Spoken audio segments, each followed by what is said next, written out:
Hey, campfire crew, let's get it on.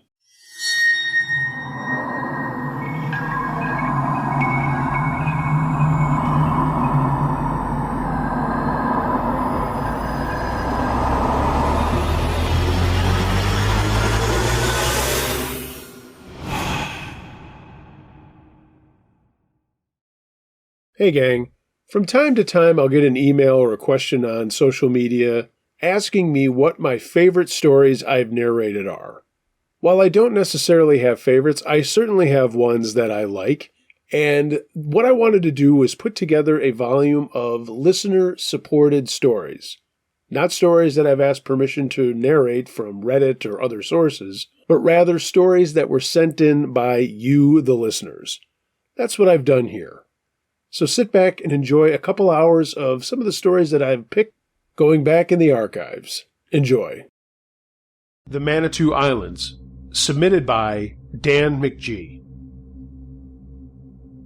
There is a small group of islands in Lake Nipissing, Ontario, Canada, called the Manitou Islands. They are really pretty, and about 10 kilometers or so out from North Bay, Ontario. They are uninhabited, but people boat out them to hang out on the beaches and check out the variety of birds and such. Overnight camping is not really allowed, but when I was in my early 20s, some friends and I decided to do it anyway. They are supposed to be haunted, and people say the biggest island, which is called Manitou Island, actually speaks to people when they paddle or stay by there. Really, it's an eerie effect of the wind blowing through some volcanic tubes that actually form the islands. At any rate, we, that is, Teddy, Matt, Christine, Julie, and myself, wanted to check it out. We loaded up 2 canoes with our camping stuff and shoved off from Nipissing Beach, which is about 10 kilometers south. We figured no one would pay attention if we left from there and not from North Bay. Don't ask, it was just the way we thought at the time. This was in August around 2005, and I remember the weather was really nice.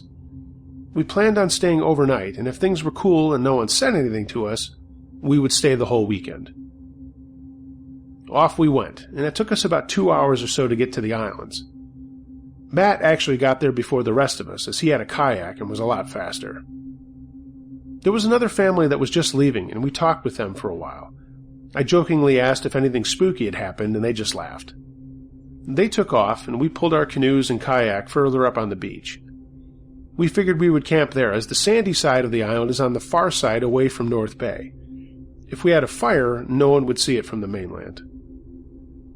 It was about 4 in the afternoon when we poked around for wood, and Teddy accidentally stepped into some poison ivy, and we all laughed at him as he washed his leg and then dumped a ton of calamine lotion on it. Dumbass. It was warm enough that we were just going to sleep on the beach in our bivy bags and blankets, but we brought tents just in case. After swimming around in the shallow water and just having fun, Matt and I got to work on digging a pit for the fire, and the girls started to break out some food. Oh, yeah, and the Molsons were flowing by this time. Matt and I were talking about the legends that people say the islands are cursed, and Julie was getting scared.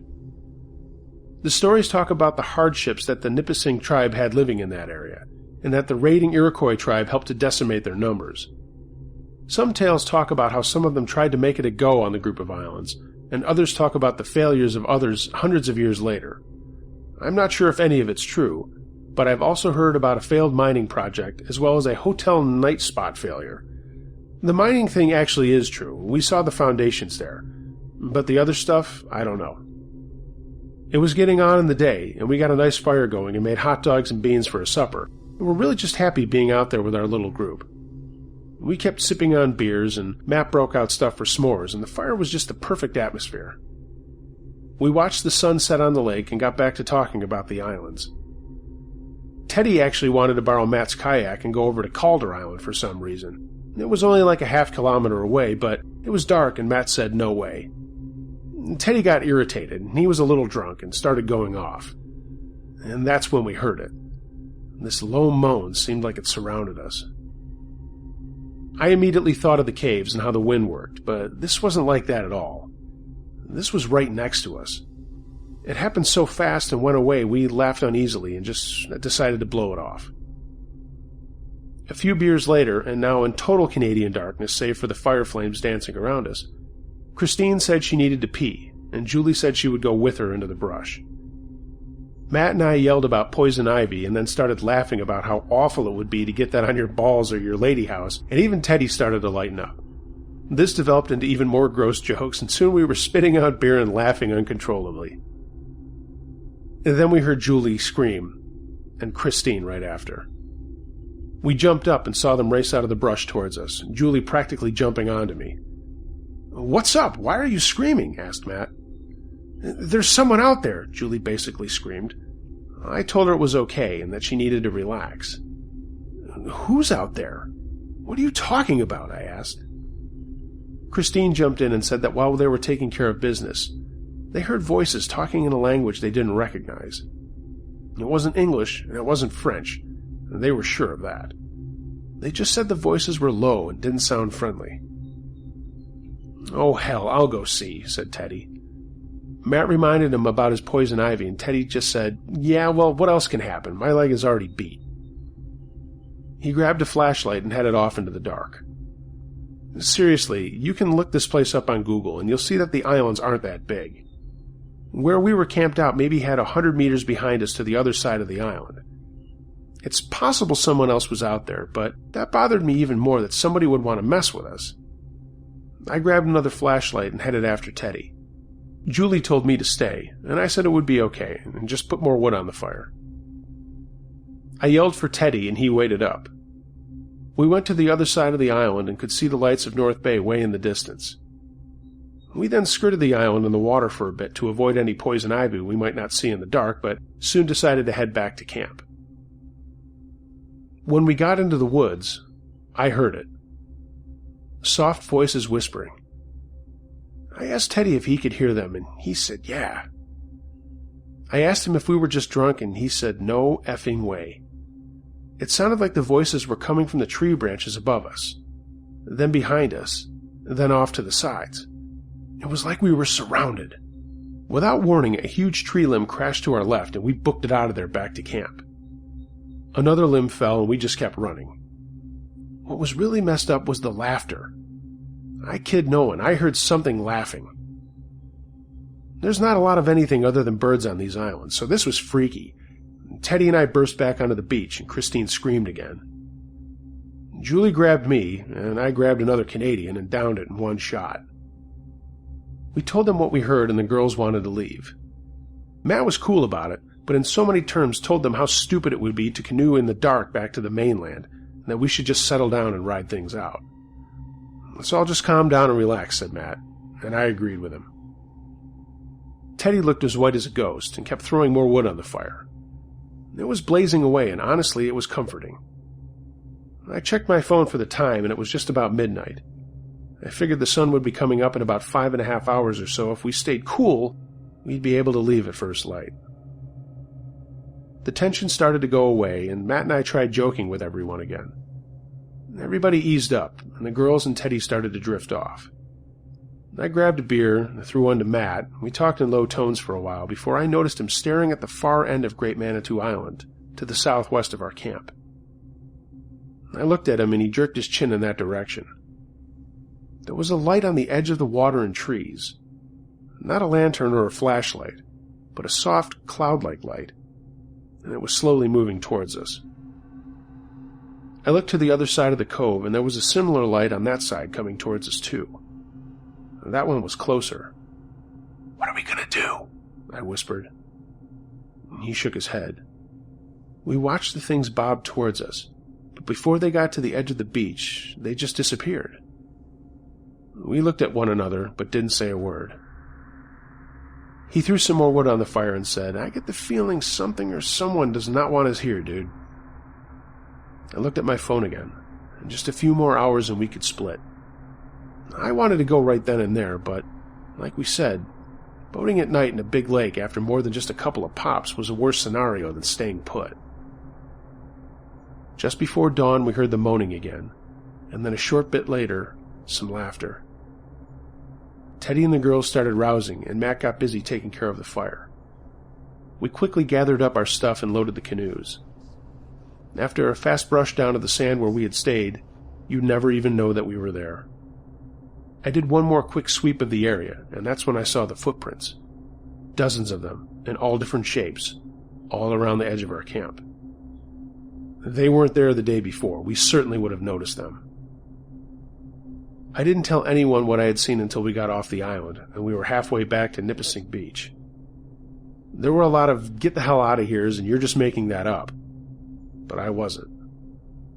I'll go back there any time, but I probably won't be staying overnight again. Maybe the legends are telling the truth, and that we're not welcome there.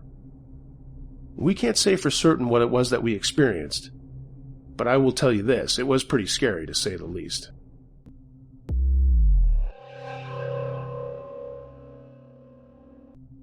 Not Alone in the Sugar Shack by Diddybop45. When I was 12 years old, my father took me, my brother, and 2 of our friends camping on a piece of land deep in the woods of West Virginia one late September. This land is now state-owned, but was part of our family for years when my dad was a kid. His older brothers were involved in the moonshine business and also ran a sugar shack as a legit side business. I think the idea was that the maple sugar business would throw off the scent from the authorities, thinking that the family would never do anything like running bootleg liquor across the county. The abandoned shack was still there, in halfway decent shape, so my dad thought it'd be a good place to set up camp, and then explore the woods and fish in a nearby creek, and work on our scout stuff too. This was around 1986 when the trip took place. My brother Tom and his friend Jason were both 14 at the time, and me and my friend Scott were 12.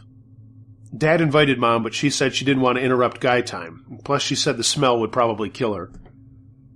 We loaded up the pickup with all of our gear and food and set off for a weekend in the woods.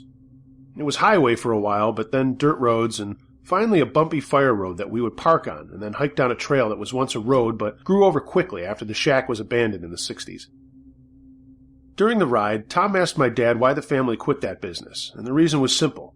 No one in the family wanted to do it anymore, and the state was interested in buying the land for logging and stuff. I then asked why they quit the moonshine business, and he was quiet for a minute. I don't like to talk about this, but you guys are old enough to know the truth, he said. Your Uncle Tom and 2 of his friends were in an accident that killed all 3 of them. When we pressed him on what happened, he said that they were using propane as a source of heat, and something happened, and there was a huge explosion that took their lives. I sat silent. I heard a completely different story from my other uncle, that the cause of the accident had nothing to do with propane, and something to do with spirits in the forest. But I kept my mouth shut. Soon we saw the old trail to the shack and pulled over. We all shouldered backpacks, but also another pack on our front that held things like the cast-iron cookware, knives, and stuff like that. I know it's not super important to this story, but that's the kind of man my dad was and is. He took camping and scouting very seriously, and thought everyone should be hauling something that everyone else would be using on a trip. It was part of being a team. Dragging a cooler on wheels behind him filled with food and water, Dad led the way down the path towards camp. It wasn't a very long hike, and soon we were standing in front of the shack that was still pretty solid. There were no holes in the roof, and all of the glass was still in the windows. Pretty amazing. Dad went in first to check things out, and we unloaded our gear and waited for him to come back. "She's looking good, and the wood stove is in great shape," he said, coming back outside. We all pitched in and brought everything in. It was dark as there were only 4 to 5 windows around the building, but there was still enough light to see the old tables and things used in making maple syrup. Dad called on us to help get things set up as far as sleeping, eating, and cooking areas, and after using an old broom to sweep up, we were looking good and wanted to get to some fishing and fun stuff. There was a creek just down the slope that ran uphill parallel to the shack, and that was its primary sense of water long ago, but the pipes that led it were rusted and broken, so we have to haul our own water after we ran out of what was in the cooler. The old still was located somewhere out there, too. Tom bet the rest of us $1 each that he could find it. We got our poles, and Dad led the way down the slope to where the stream crashed over a small waterfall and spilled into a big pool of water. Before we got there, Tom darted off to the side and yelled to us. We all followed and saw him standing in a shallow depression, and he claimed that this was the spot where the moonshine still was. He looked at my dad, and my dad nodded. There really wasn't much to look at, but you could see some old copper tanks and tubing and other stuff that was used in the operation. Tom demanded his money, but we told him to kiss off and got to fishing. While we sat there fishing, Jason and Tom got bored and walked around the pond to look for salamanders or whatever, and I looked at my dad. "Didn't Uncle Tom see ghosts out here, Dad?" I asked. He shook his head and then said, "Your Uncle Tom said a lot of things." Yeah, but Uncle Mike told me that he and his partner said that something was always messing things up at the still, and at night they would hear screaming and crying. He didn't say anything back about that, and told me not to worry about it, just keep fishing. We caught a bunch of brookies we were going to fry up that night, and we did just that. Everyone helped in, and soon we were on the porch of the shack eating and talking as nightfall came.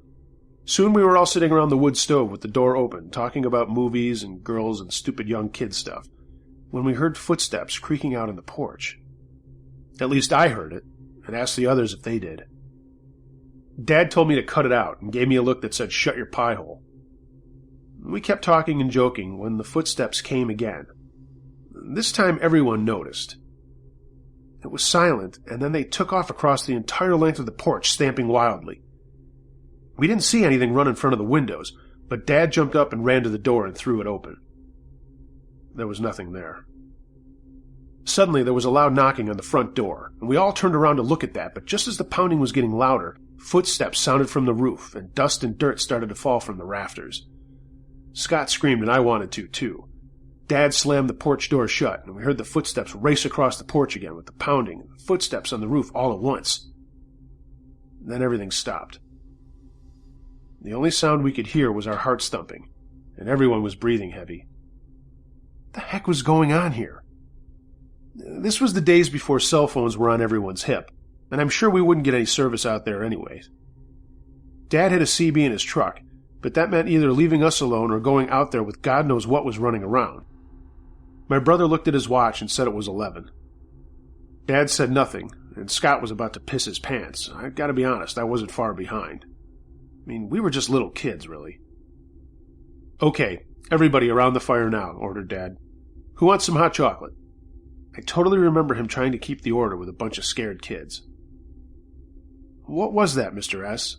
asked Jason. "Probably just some local folk trying to scare us. And tell you what, they got us good, and they know it. They're probably halfway home laughing their asses off about it right now." He got out a pot and filled it with water from our water bag, and put it on the stove, and then threw in some more logs. We all calmed down, had some cocoa, and talk turned to football and the Mountaineers and Hokies. Things started to lighten up a bit, and after a while Scott started to fall asleep, and Dad said we all should get some shut-eye if we wanted to get up early and go for a hike down the creek to another waterfall and some better fishing. Sleepily, we crawled into our sleeping bags, but not until we moved them closer around the stove. It was chilly, but I think we were all still kind of scared. After throwing more wood in the stove, Dad closed the door most of the way and settled down to have a smoke and just watch over us. I don't know what time it was when Tom woke up, but he woke up screaming and yelling, "There it is! There it is! What the fuck is that?" We are not a cursing family, and to hear your brother wake up in the middle of the night screaming was enough to rattle us all. There was confusion, I recall, as Tom kept yelling and pointing at the window on the porch side of the shack. I could sort of make out his shape, and Dad jumped up again and ran for the door. When he got there and ripped the door open, he jumped out onto the porch. But nothing was there. Tom was hyperventilating and just kept saying it was there, it was there. Everyone pressed him for what he saw. The best he could say was that it looked like the swamp hag from the movie Legend. Normally we would have rolled our eyes, but I saw a shape, and the noises were all real. No one was going back to sleep. This was scary, and I know my dad was nervous, even if he didn't believe something paranormal was going on. He was sure there was something out there. I checked my watch, and it was just after 2. About 3, whatever it was, came back. We could hear the wailing in the distance towards the still, but then there was more coming from the path. It got louder and louder, and there was banging on the walls and roof like before, and the footsteps on the porch racing back and forth, and Dad once again went to the window, and I don't know how he had the balls to do it, but I guess he just wanted to protect us. He looked out as the noises kept going and then backed away from the window, slowly, with his mouth open. He got back to us and just stood there wide-eyed and didn't answer when my brother asked what he saw. Then the noises stopped. Instantly. They didn't fade out, just boom, done. Nothing happened the rest of the night, and we all did fall asleep around 4. When we got up, Tom, Jason, and I went outside and saw marks all over the porch. Not footprints or animal tracks, just hundreds of these indentations all over. Dad looked at them and us and said we should just have breakfast. We kept talking about it over and over, and Dad finally told us to knock it off. It was just animals. There was a debate on staying. We ended up fishing, but leaving in the afternoon. I don't think anyone wanted to stay another night, including my dad. We have no idea what that was all about or who was out there in the woods, but we know it was real. Me and Tom are still friends with Scott and Jason, and we talk about it every once in a while, even though Scott's version is a little more dramatic than what really happened. I guess that's his privilege. Dad never spoke about it to us kids again. Last year, my family was visiting my mom and dad in West Virginia, where they still live. I now live in Charlotte, North Carolina. When everyone was in the house, we were out grilling in the backyard. After talking about sports and politics and what the kids were doing, there was a lull in the conversation. I asked him what he saw out at the sugar shack when we were kids. He stared at me for a long time and took a pull on his beer. I'm paraphrasing what he said, but he spoke. I can't tell you exactly what it was, but it was the most awful thing God could have put on this earth, and maybe God didn't put it here at all, maybe something else did. And that's all he would say. And I finally asked him if he thought what he saw was what killed his brother Tom and his buddies.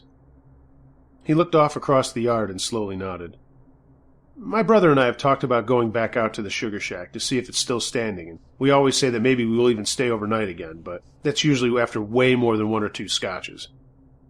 We'll never know what was out there that night, and I guess that's a good thing, because even after the booze, it doesn't really matter. I know we'll never go back there.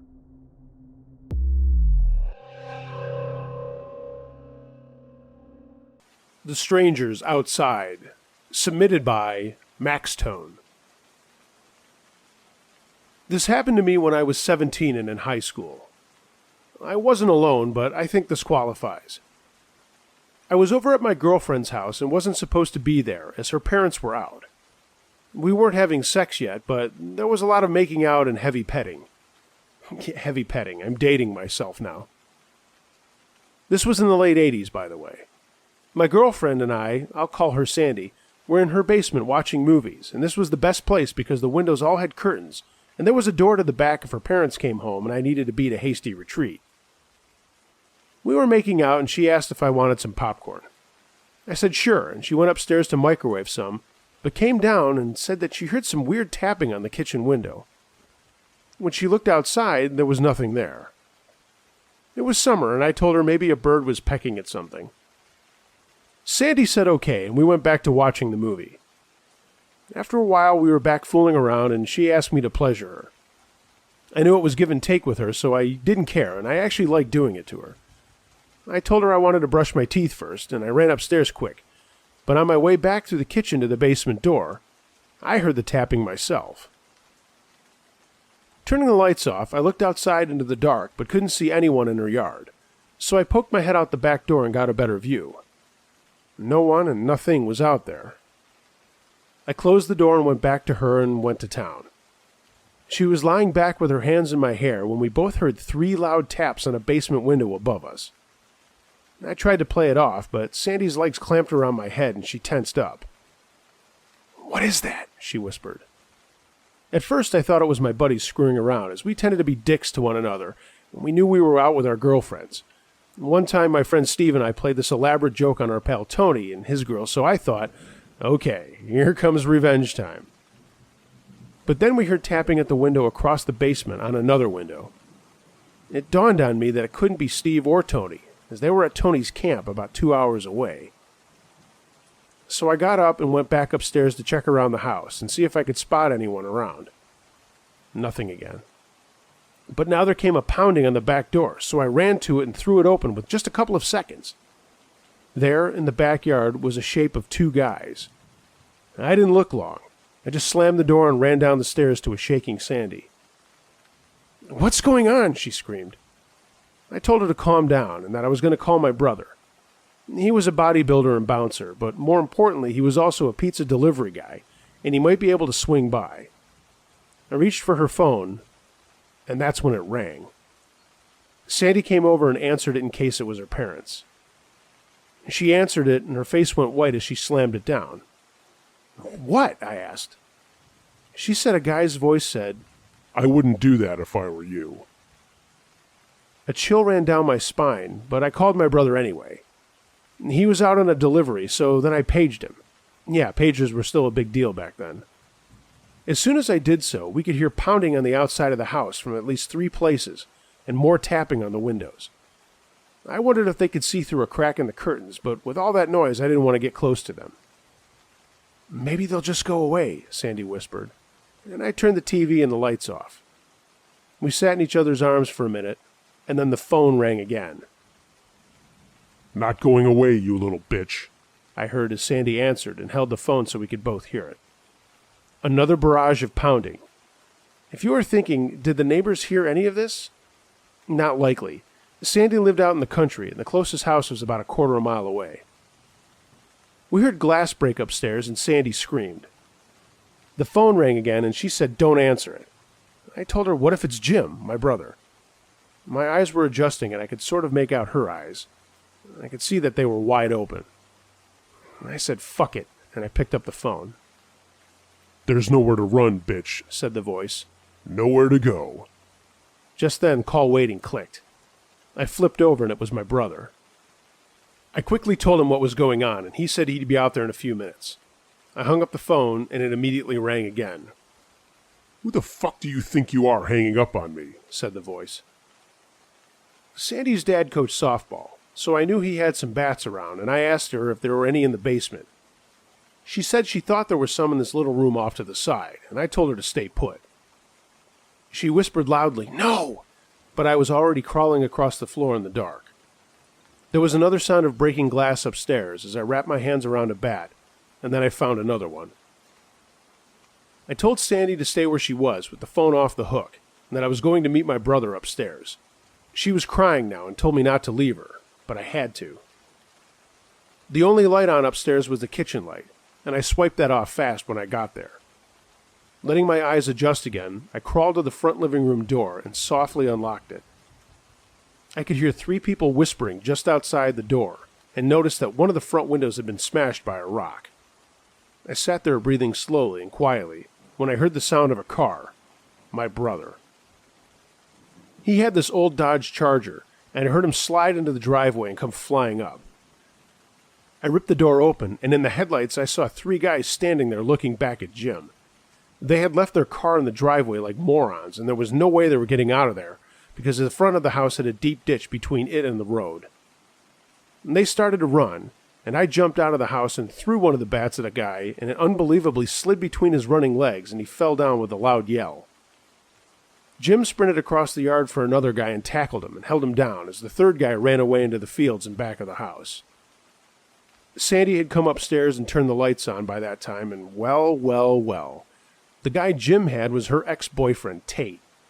He and his friends had come out to harass us, but messed up and got caught.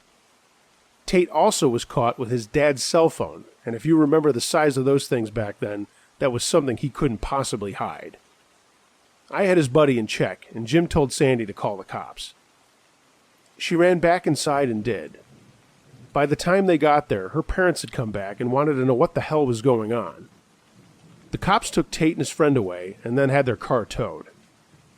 Sandy's dad thanked my brother for coming out to help, and Jim said no sweat, and after talking a little more to the police, told me he was going to take me home. But not before Sandy's dad chewed us out for breaking the rules. I mean, he was royally pissed at us. Her mom was more happy that we were just okay. I told him I'd pay for the windows because I was to blame for everything, but he said as long as I helped him fix them and promised not to break the rules again, that would be the end of it. I can't remember what happened to Tate and his buddies, but I never saw them again. I do look back and remember how scared I was. I often wonder what else those guys were planning to do to us that night.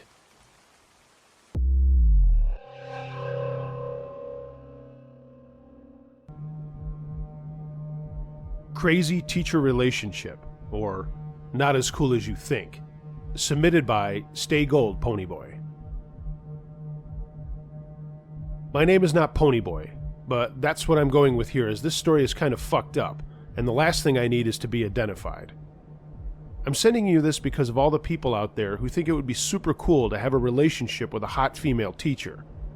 It's not what it's cracked up to be, I assure you. So, when I was a senior in high school, I took a computer class being taught by a woman who worked as an IT person and taught a few classes too. She was young, super hot, and always dressed borderline inappropriate. If it matters, this was a town in Florida, but I'm not saying where.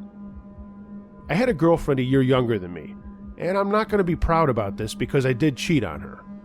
Anyway, let's call girlfriend Anne and teacher Susan. Why? I pulled those names out of my ass.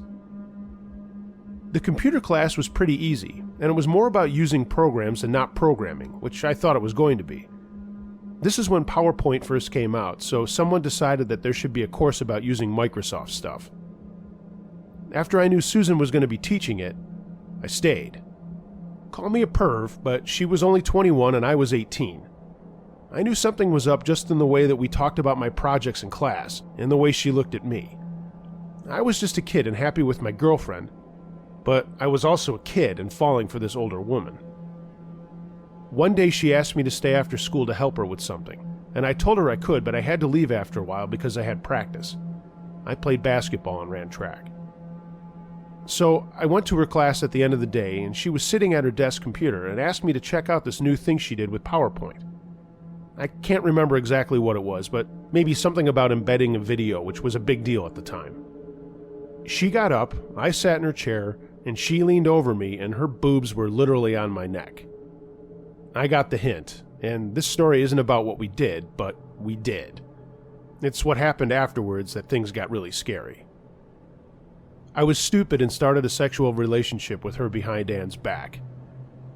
Susan bought me all kinds of cool things and clothes, and I would secretly meet her at the mall or at the movies or wherever. I did notice, though, that she was constantly watching me at school and would get pissed off if I was ever near Anne. Susan showed up at my basketball games and later track meets and wanted to talk to me after them, but Anne was usually there because she was a cheerleader and ran track too. I started noticing her around the fringes a lot more, and I even saw Susan in the parking lot of my church one Sunday morning looking for me.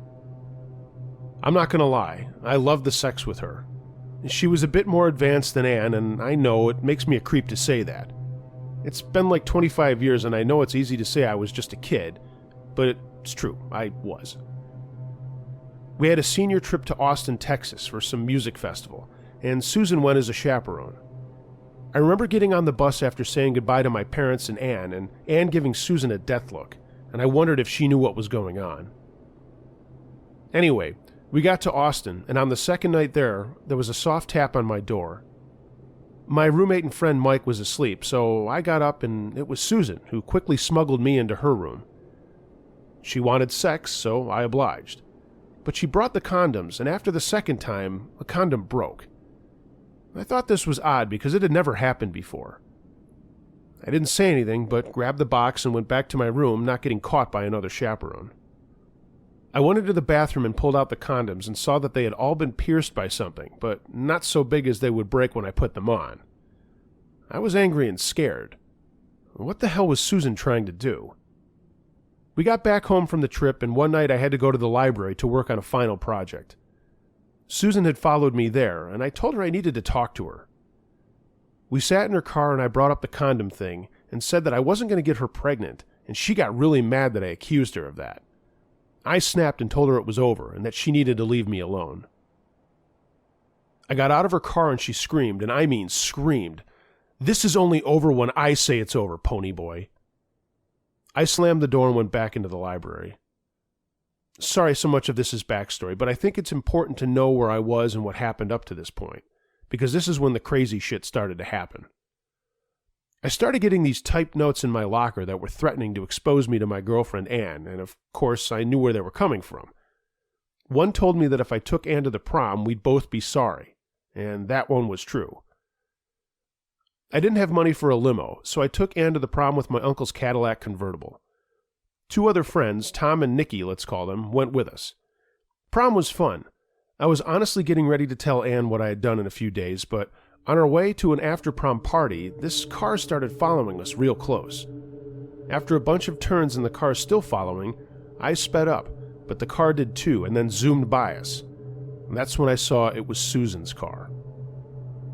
I'm not kidding. She threw a milkshake out of her moonroof and it splattered all over the caddy and got on all of us.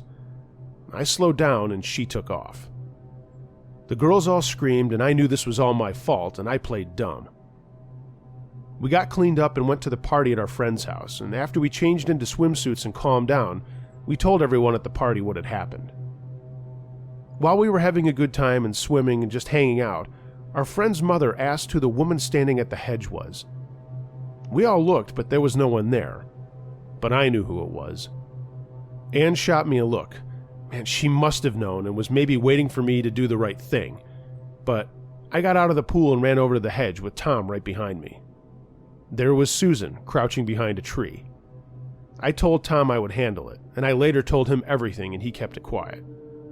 I walked over to her telling her that she needed to leave and that I wouldn't say anything about the milkshake.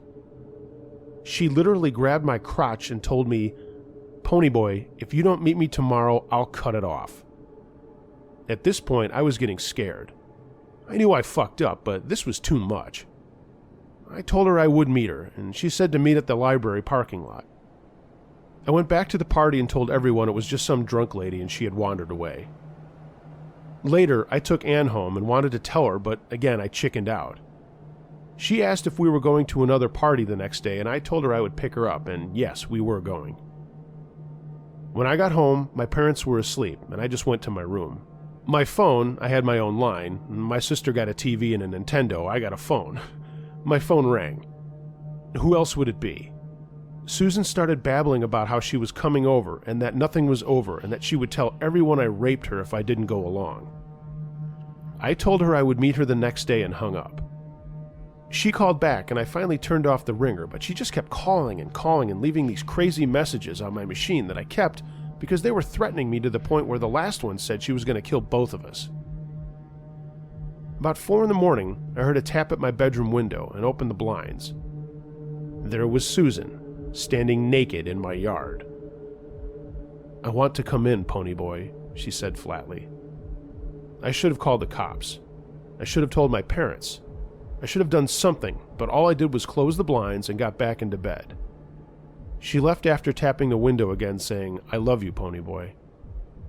That morning I called Tom and asked him to go with me, but hide in the library parking lot with a camera and take pictures of me. I don't know why, it seemed like the right thing to do at the time. I told my parents some bullshit about where I had to go real quick, and Tom met me up the street. I drove to the library and let Tom out a block or so away so he could hide in the parking lot. When I got there, the lot was empty except for Susan's car. I walked over to it and she said to get in. I did, but kept the door open and had one leg outside. She started the car up, but I started to get out and told her we weren't going anywhere, and that I was going to my dad and the cops if she didn't leave me alone. She screamed that she was going to fail me in class and that I wouldn't be able to graduate on time and go to college, and that she would tell Anne about us. I told her I already told Anne, which was a total lie, and that it was done and she needed to grow up. She slapped me, burst into tears, and then tried to hug me. I got out of the car and she was just crying and crying as I went to my car. I had to take it back to my uncle. I left her there and picked up Tom and we got out of Dodge.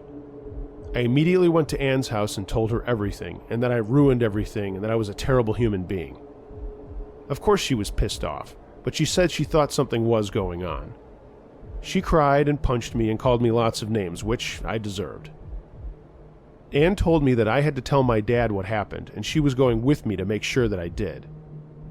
I guess that was her way of getting back at me, as my parents were super religious and forbade me from having sex or anything like that. I drove home, let Tom out at his house, and when I got to my place, whose car was in the driveway? Susan's. She was standing at the door of my house getting ready to ring the doorbell when Anne screamed out at her. Susan ran at us and tried to tackle me to the ground as Anne kept screaming at her to leave me alone. My parents came out and so did the neighbors as Susan kept going on and on with all this crazy bullshit. My mom called the cops, and they showed up and detained Susan, and now I had to tell everyone about my stupidity. Susan was still going crazy, and the police actually had to do that thing where they tie your feet to your hands when they put her in the car. Long story longer, my parents were devastated.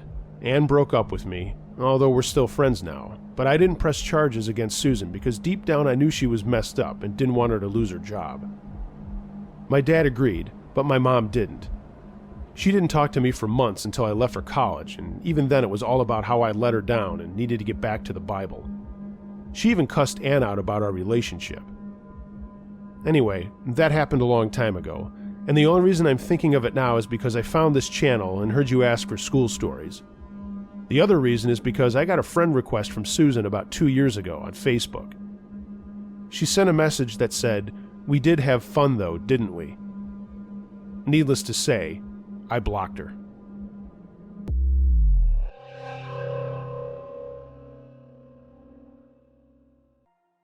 My Time as a Janitor by Rich. When I was in college, I took a job as a janitor/security guard at the local public school in my town. I'm calling myself Rich. It's not my real name for obvious reasons. Basically, I was one of 2 guys that did basic maintenance work for 3 schools after the day crews went home, usually doing shit they didn't want to, like cleaning the girls' bathrooms and whatnot. Let me tell you, high school girls can be complete slobs, and they always left such a mess that no one wanted to clean it up. The district wasn't rural, and it wasn't suburban either. It was kind of in between both, with an elementary school, a middle school, and a senior high right next door to one another.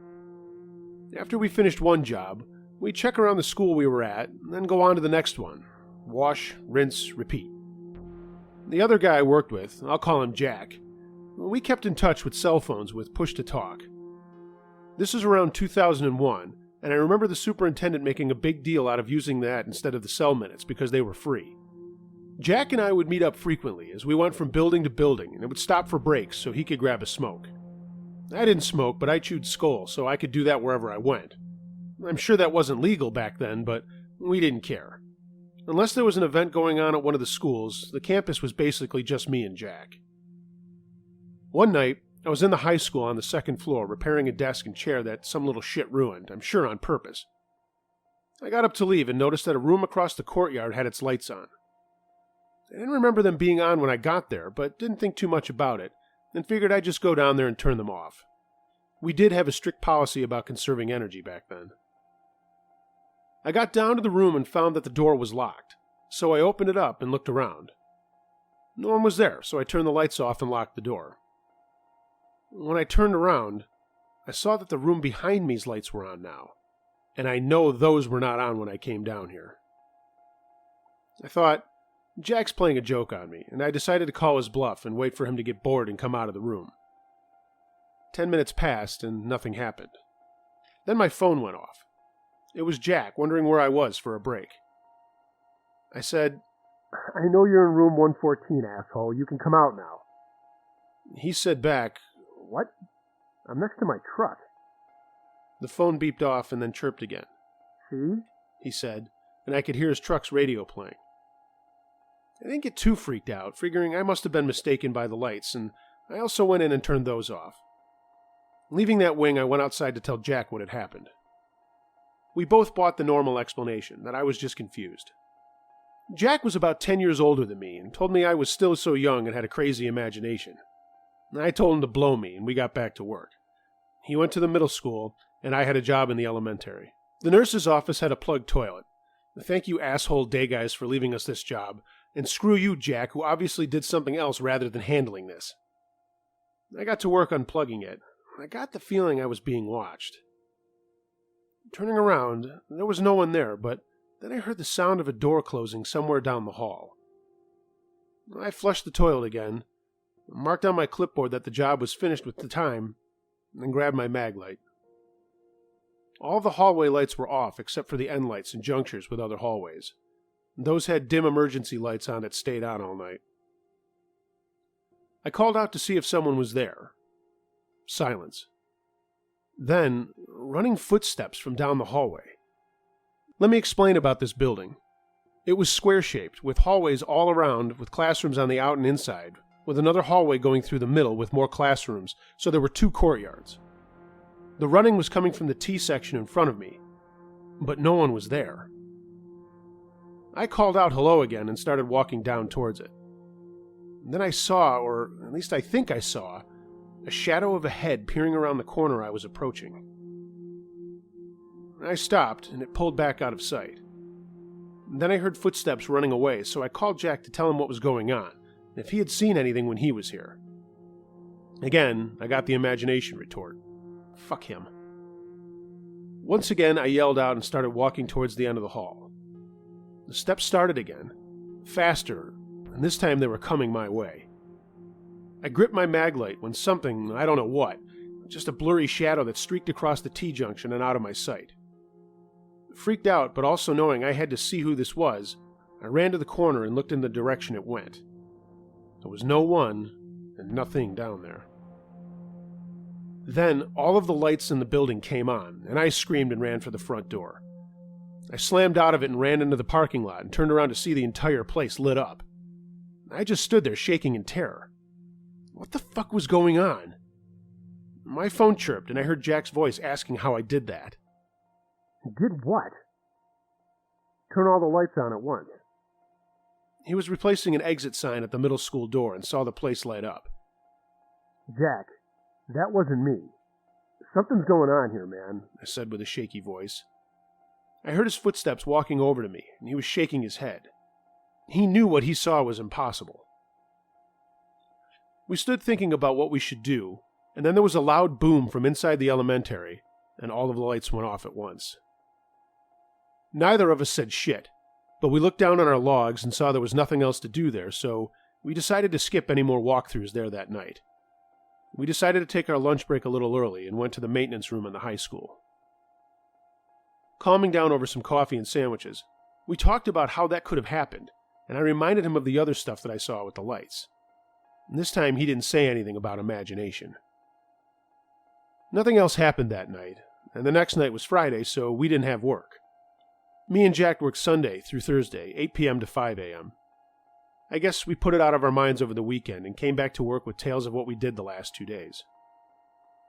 Around 1 a.m. on that next Monday morning, Jack chirps me on the phone and asks where I am in the middle school. I told him the basement, getting a case of paper that a teacher requested. He said he was on the second floor and heard footsteps and the elevator going up and down, and he thought that was me.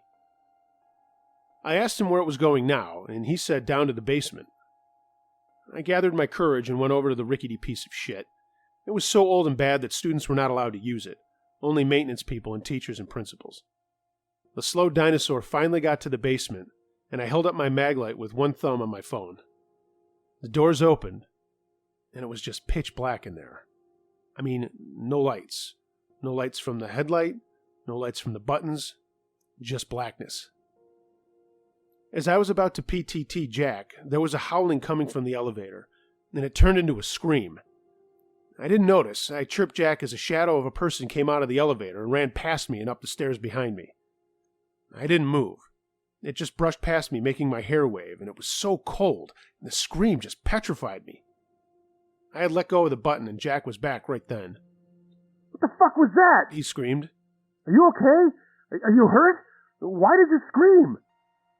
I was silent for a while. He then screamed back, Rich! Rich, are you okay? I could hear him pounding down the hallway, racing to get to me. Before he got to the door to the basement, I heard him yell out again, Hey! Who are you? Then he banged open the door and skipped down the stairs towards me. I sort of stared at him as he started asking me all these questions. I dumbly looked up at him and said I just didn't know what was going on. I told him about the shape, and he said he saw it running down the hallway. We couldn't just leave, but we really wanted to. Can we check the security cameras? I asked. He said he did have access to them, and as calmly as we could, we went to check them out. There was nothing on them, other than the two of us walking around and doing our jobs. I'll speak for us both. We both saw whatever this was, and it scared the shit out of us. The next day I decided to go to the library and see if there was anything up with the area, or if anyone had maybe passed away in the vicinity of the school or something like that. A woman helped me find some newspaper articles and knew quite a bit about the history of the town. Not too far from where the campus was built, there was once a mining operation that closed down after a number of men were killed in an accident.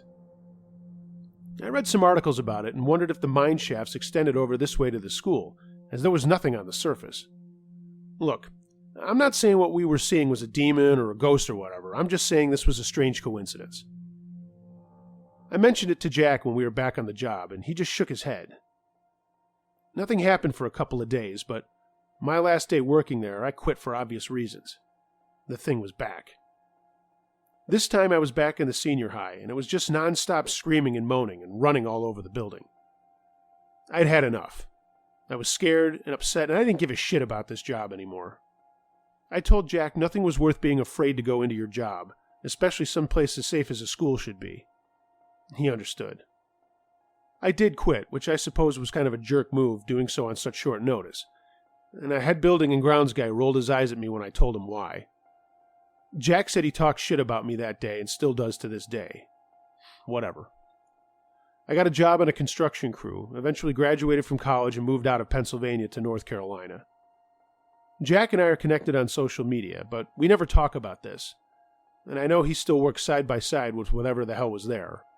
Like I said, he doesn't talk about it.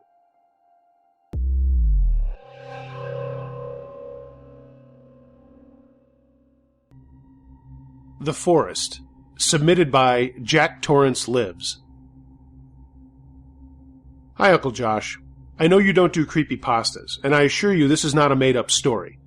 This really happened, and my friends and cousin would assure you that it's real. I hope you think about sharing it. This happened about 20 years ago or so, and it still sticks with me to this day. I'm not going to lie. I've submitted this story to other scary story videos, but I haven't ever heard it. So I just found yours, and I'm giving it a shot. Me and a group of my friends used to go hunting and fishing on some property in the middle of nowhere in Vermont. One of my buddies, I'll call him Pete, had a second cousin named Donnie who was older than us and owned a lot of land near a little town called Troy, Vermont.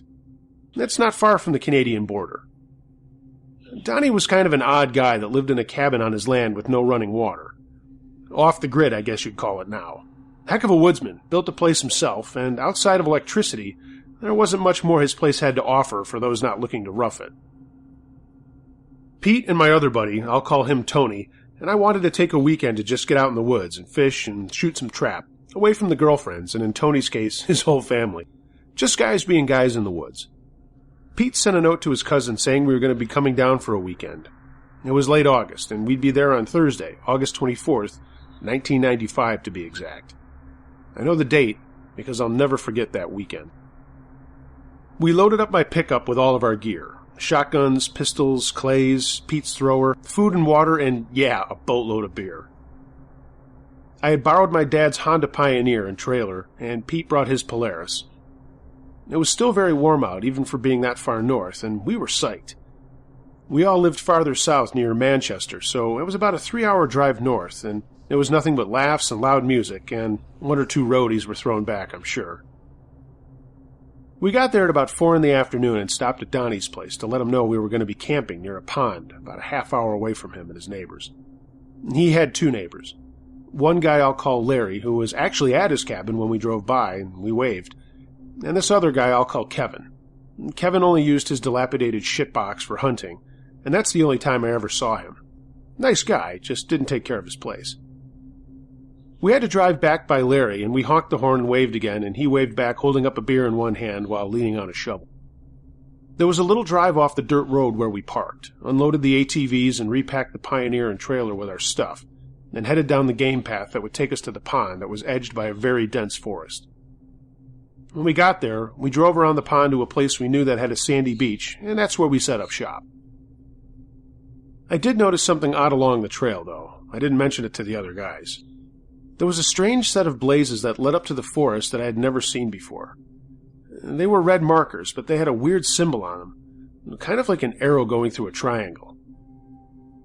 I kept it to myself and stopped thinking about it. The first night was spent pitching camp and setting up a forest latrine, gathering firewood and shit like that. There was plenty of beer flowing, and soon Tony had a solid fire going. We ate and drank into the night talking about what 25-year-old guys talk about. A little after midnight, we heard the coyotes coming out with their yipping and barking, and everyone put shells in their shotguns just in case. Coyotes aren't that dangerous, but they can be a pain in the ass. We all fell asleep and woke up the next day for some fun. We fished and shot and got into a heated target contest with our pistols, but just having a blast and just enjoying being outside. After dinner that late afternoon, we settled back in, and that's when Pete was staring at the woods behind me as I sat on a log, fishing a smoke out of my shirt pocket. "What's up?" I asked, after a few minutes of him staring. "What? Oh, nothing, I guess," said Pete. Tony made a joke about him being a retard and got a hearty, "Hey, fuck you, you tool," right back at him. I turned around and saw the blaze on a tree and looked back at the guys. "You noticed those too?" Pete nodded. "I wonder where they lead." Tony was fired up and said we should go check it out right then, but it was getting dark. And Tony said I was being a fag and that it would turn out to be fun if we checked it out. I shrugged and we got our mag lights out, and I figured, okay, what the hell. Pete said he wasn't going anywhere without his Benelli, and I still had my holstered Smith & Wesson 9mm on my hip. So off we went, looking for the next red blaze. Later, we'd wish we hadn't. It's amazing how quickly it gets darker when you go deep in the woods, even though the sun wasn't even at the horizon yet. It's kind of cool, but it's also kind of scary. The blazes were pretty easy to find, and after about 15 minutes or so, we came to a clearing with a big tree in almost the center of it. It wasn't really a tree. I mean, it was a tree, but at this point it was just a big stump, about 8 feet tall, surrounded by dirt and gravel. There was a large, flat stone off to the side of it, and it was eerie to take in as we bounced our light beams around the clearing. There was another blaze on the far side of the place, and Tony went over to it and disappeared into the woods.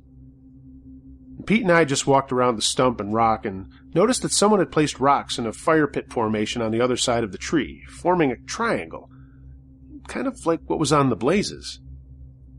We looked at each other with that, "What the fuck is this?" look, and suddenly Tony came bounding out of the woods. It was nearly silent up until then, and it scared the shit out of us. Tony laughed and said the blazes went on for quite a ways. My mind kicked into gear. This wasn't an overland trail. These blazes were leading to this spot, I thought.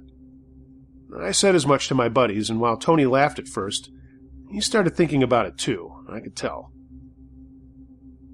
"Let's go," said Pete. I could tell he was uneasy. I played my maglite over the stone and saw that it had carvings in it, and they looked like runes. I said that aloud, and Pete, now getting even more nervous, said, "How the fuck do you know they're runes? Shut up, man, let's just go." I didn't mean to, but I got kind of pissed and said back, "I know because I grew up reading Tolkien, and this shit looks like dwarf runes, which are based on real Norse runes, okay?" I shot Tony a look as if to say, "Don't call me a fairy now, dude." We were all quiet for a minute. "Seriously?" asked Tony. I nodded, but said I'd come back tomorrow to look at them better, and said Pete was right, we should get back to camp. Once we got back there and had a couple of beers and a few swigs of some Jack Tony had brought, the mood lightened up. The only excitement that came was when the coyotes came out, and we saw some on the other side of the pond looking at us. They did cruise through our campsite that night, but they were just checking things out and looking for food. The next day we once again fished for a while and swam in the pond, but I know we were all thinking about the stone and what the writing on it said. I wasn't bullshitting about the runes. I remember reading all those Tolkien books and finding out that those runes were actually based on the real thing. A little before noon, we agreed to go back to the clearing and check things out again. When we got there, the first thing we noticed was that it was so quiet. I mean, it was like a curtain surrounded the entire thing that blocked sound out. I walked over to the stone and started scribbling the faint marks down in the back of a book I had brought, while Pete and Tony wandered around looking at stuff. Pete yelled out, "Hey, come and look at this!" None of us had noticed until then, but 2 4x4 posts had been put in the fire pit area. Tony kicked one of them, and they were in solid. "These weren't here last night," said Pete. Tony nodded. "We would have remembered this." I got the feeling that we were being watched all of a sudden and said maybe we ought to leave. We looked around and saw nothing, so we just shrugged and headed back to camp. And right away as we got into the forest, the sounds of the woods in midday came flooding right back to us. It was really frickin' weird. Tony made some sandwiches, and we all sat around talking about the clearing and had a couple more beers. Then we decided to shoot some trap and forgot about things and having a blast literally. After a while, Pete and Tony jumped in the water to clean up and swim around, and I looked at what I had written down. The only thing I could make of it was something about power coming with a gathering on the new moon. I told the guys what I had come up with. "When's the next new moon?" asked Tony. Nobody had any idea, but Pete said he would drive out to Troy to get a newspaper, and besides, we were here for 2 more full days and we needed more beer and stuff. So he made a list of things we wanted, and then took Tony's Polaris back to my truck. Tony and I spent more time getting wood together and splitting it up for our fire later on, knowing that Pete would be gone for a while. Then we had some fun by launching pieces of wood into the pond and shooting at them with our pistols and keeping score. And every once in a while, I'd look back over my shoulder at the trail blaze and wonder what was up with that clearing. It was around 5 when Pete got back and said he stopped to talk to his cousin Donnie and asked him about the trail blazes, and he had seen them but didn't know much about them, except that they had popped up about 2 years earlier. We all cracked a beer and Pete threw me a pack of smokes and then set to restocking the coolers. "Oh shit, I almost forgot," Pete said, and went back to the ATV to grab a newspaper. "I already checked the weather page, and it looks like tonight is the new moon, which explains why it's been so dark and just stars out at night." We all looked at each other silently, and Tony spoke up. "Are you guys thinking what I'm thinking?" I remember wanting to say yes, but my throat was dry from a cigarette, so it took a swig of beer to say it, and Pete nodded. "Let's sneak back there tonight and see if anything happens."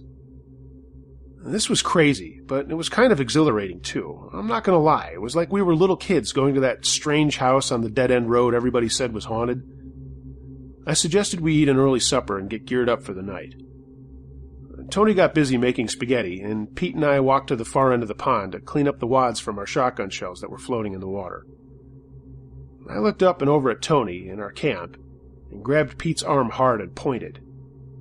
Tony had no idea, but 2 people had walked right into our fucking camp behind him and then into the woods following the trail. He never even noticed. I yelled out, "Hey!" and we ran back to a startled Tony. "Didn't you hear those guys?" yelled Pete. "What guys?" "Jesus Christ, Tony, 2 guys just walked right behind you and into the trees. How the fuck did you not notice them?" "I swear to God, I didn't hear a thing," said Tony. We all made a dash for the woods, but there wasn't anyone on the trail, and we got all the way to the clearing, but no one was there. It was starting to get darker, and we realized we left a fire unattended, so we rushed back to camp.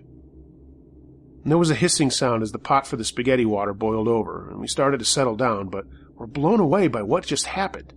Tony wasn't so sure we saw what we said we saw, but Pete was telling him he didn't know what he was fucking talking about. We were wicked jacked up at this point. We needed to calm down. Some pasta and water and a couple of beers helped that along. "Are you sure we should go back there tonight?" Pete asked.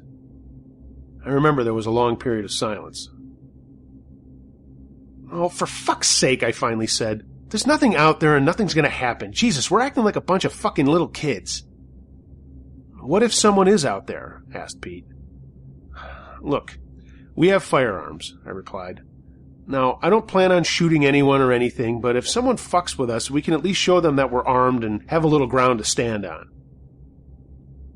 "I don't know about this anymore," he said. "Maybe one of us should stay here just in case." Tony piped up. "That would be you, you little bitch." And despite the tension, I had to laugh. Pete would stay back and guard the camp, and Tony and I would go check things out. A little after 10, we headed out with our shotguns over our shoulders and pistols on our hips. We used the mag lights for a while, but as we got closer to the clearing, we turned them off and left the path for some heavily ferned area on the edge of the clearing. There was no one in the clearing that we could see in the darkness, but from the far side where the other trail was, came a group of people in dark clothing. I'm not fucking kidding you. They had flashlights, and we watched as they went over to the stone and the lights went off. One of them flicked a lighter or something and lit a torch, and a couple of the other guys lit torches off of that one. There were 10 or 12 people, men and women all wearing dark shirts and pants, and they milled around for a few minutes, and that's when Tony poked me in the ribs.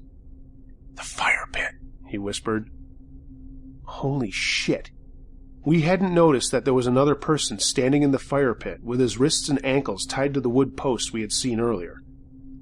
The light from the torches shone on the face of a middle-aged man, and he had one of those things on his head and mouth like that creepy basement scene in Pulp Fiction with Bruce Willis. He was shaking his head around, but that's about all he could move. There was a pile of wood at his feet.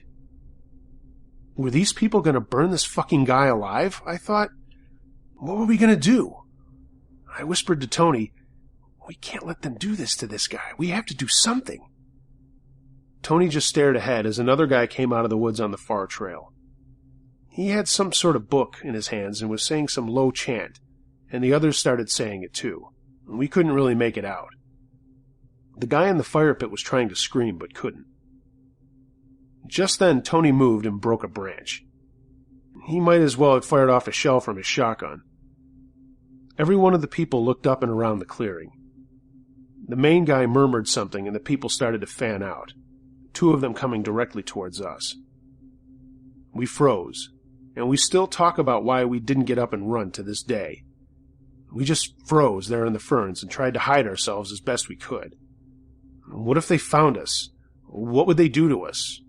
Would we have to defend ourselves? I mean, who the fuck were these people? The 2 men broke out their flashlights and shone them right over our heads and kept walking towards us. We listened to their footsteps, and they stopped about 5 feet away, and I held my breath. There's no one out here, said a deep voice. At least not anyone who knows what's good for them, said the other guy. The footsteps then went back towards the rock and tree stump. I slowly raised my head and saw that the main guy had untied the other man from the fire pit, but had then tied his hands behind his back and put a sack or something over his head. Slowly, they all filed out of the clearing back down the far trail and faded into the darkness. I finally breathed out loud and nudged Tony to crawl back to the trail. We waited there for a while before thinking it was safe to use our lights and get back to camp.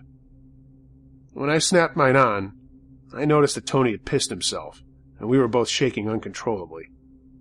What the fuck had we just witnessed? We basically ran back to our camp, and in crazy voices told Pete to get some shit together and that we were going to get the fuck out of there. We threw some gear into the Pioneer and trailer, and Tony doused the campfire. We would come back the next day for the rest of our stuff. We followed the trail back to my truck and went past it to Pete's cousin's place.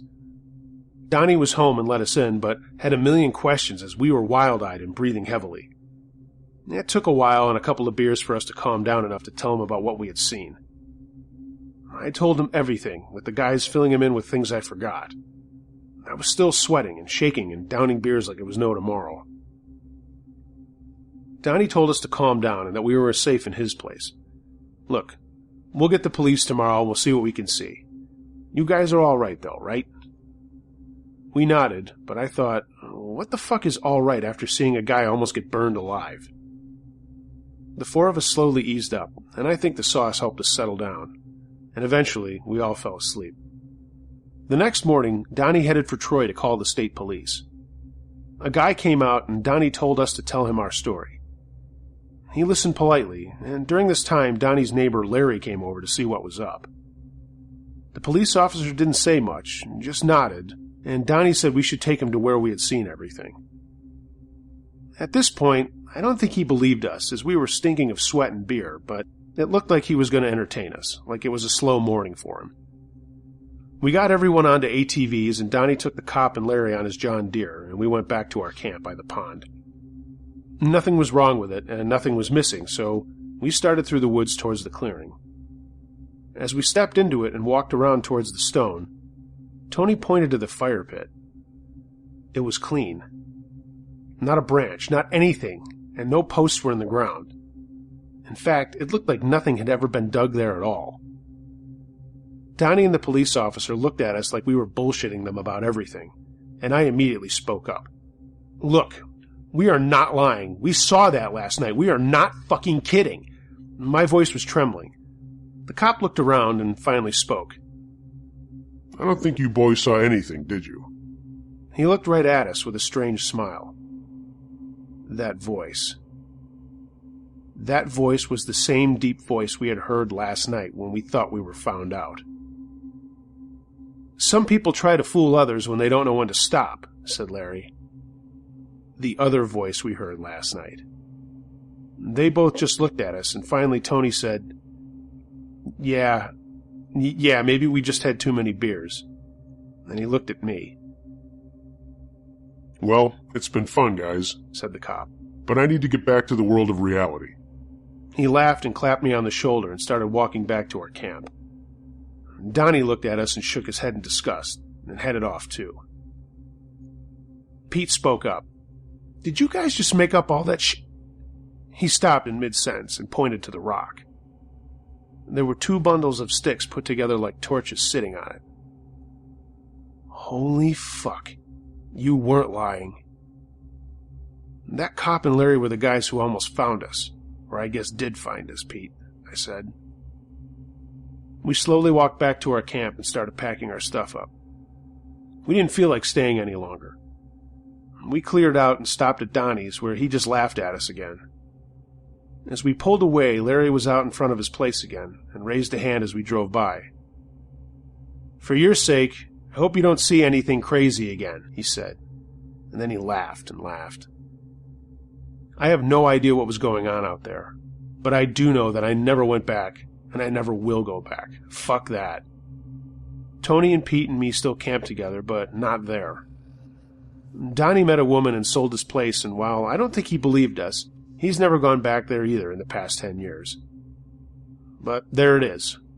We know what we saw, but we don't understand what we saw. And that happened, August 25th, 1995.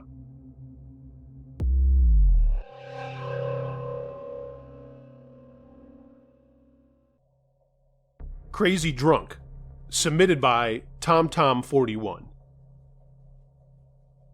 When I was in college, there was a strip of bars that everyone went to, and there were plenty to choose from.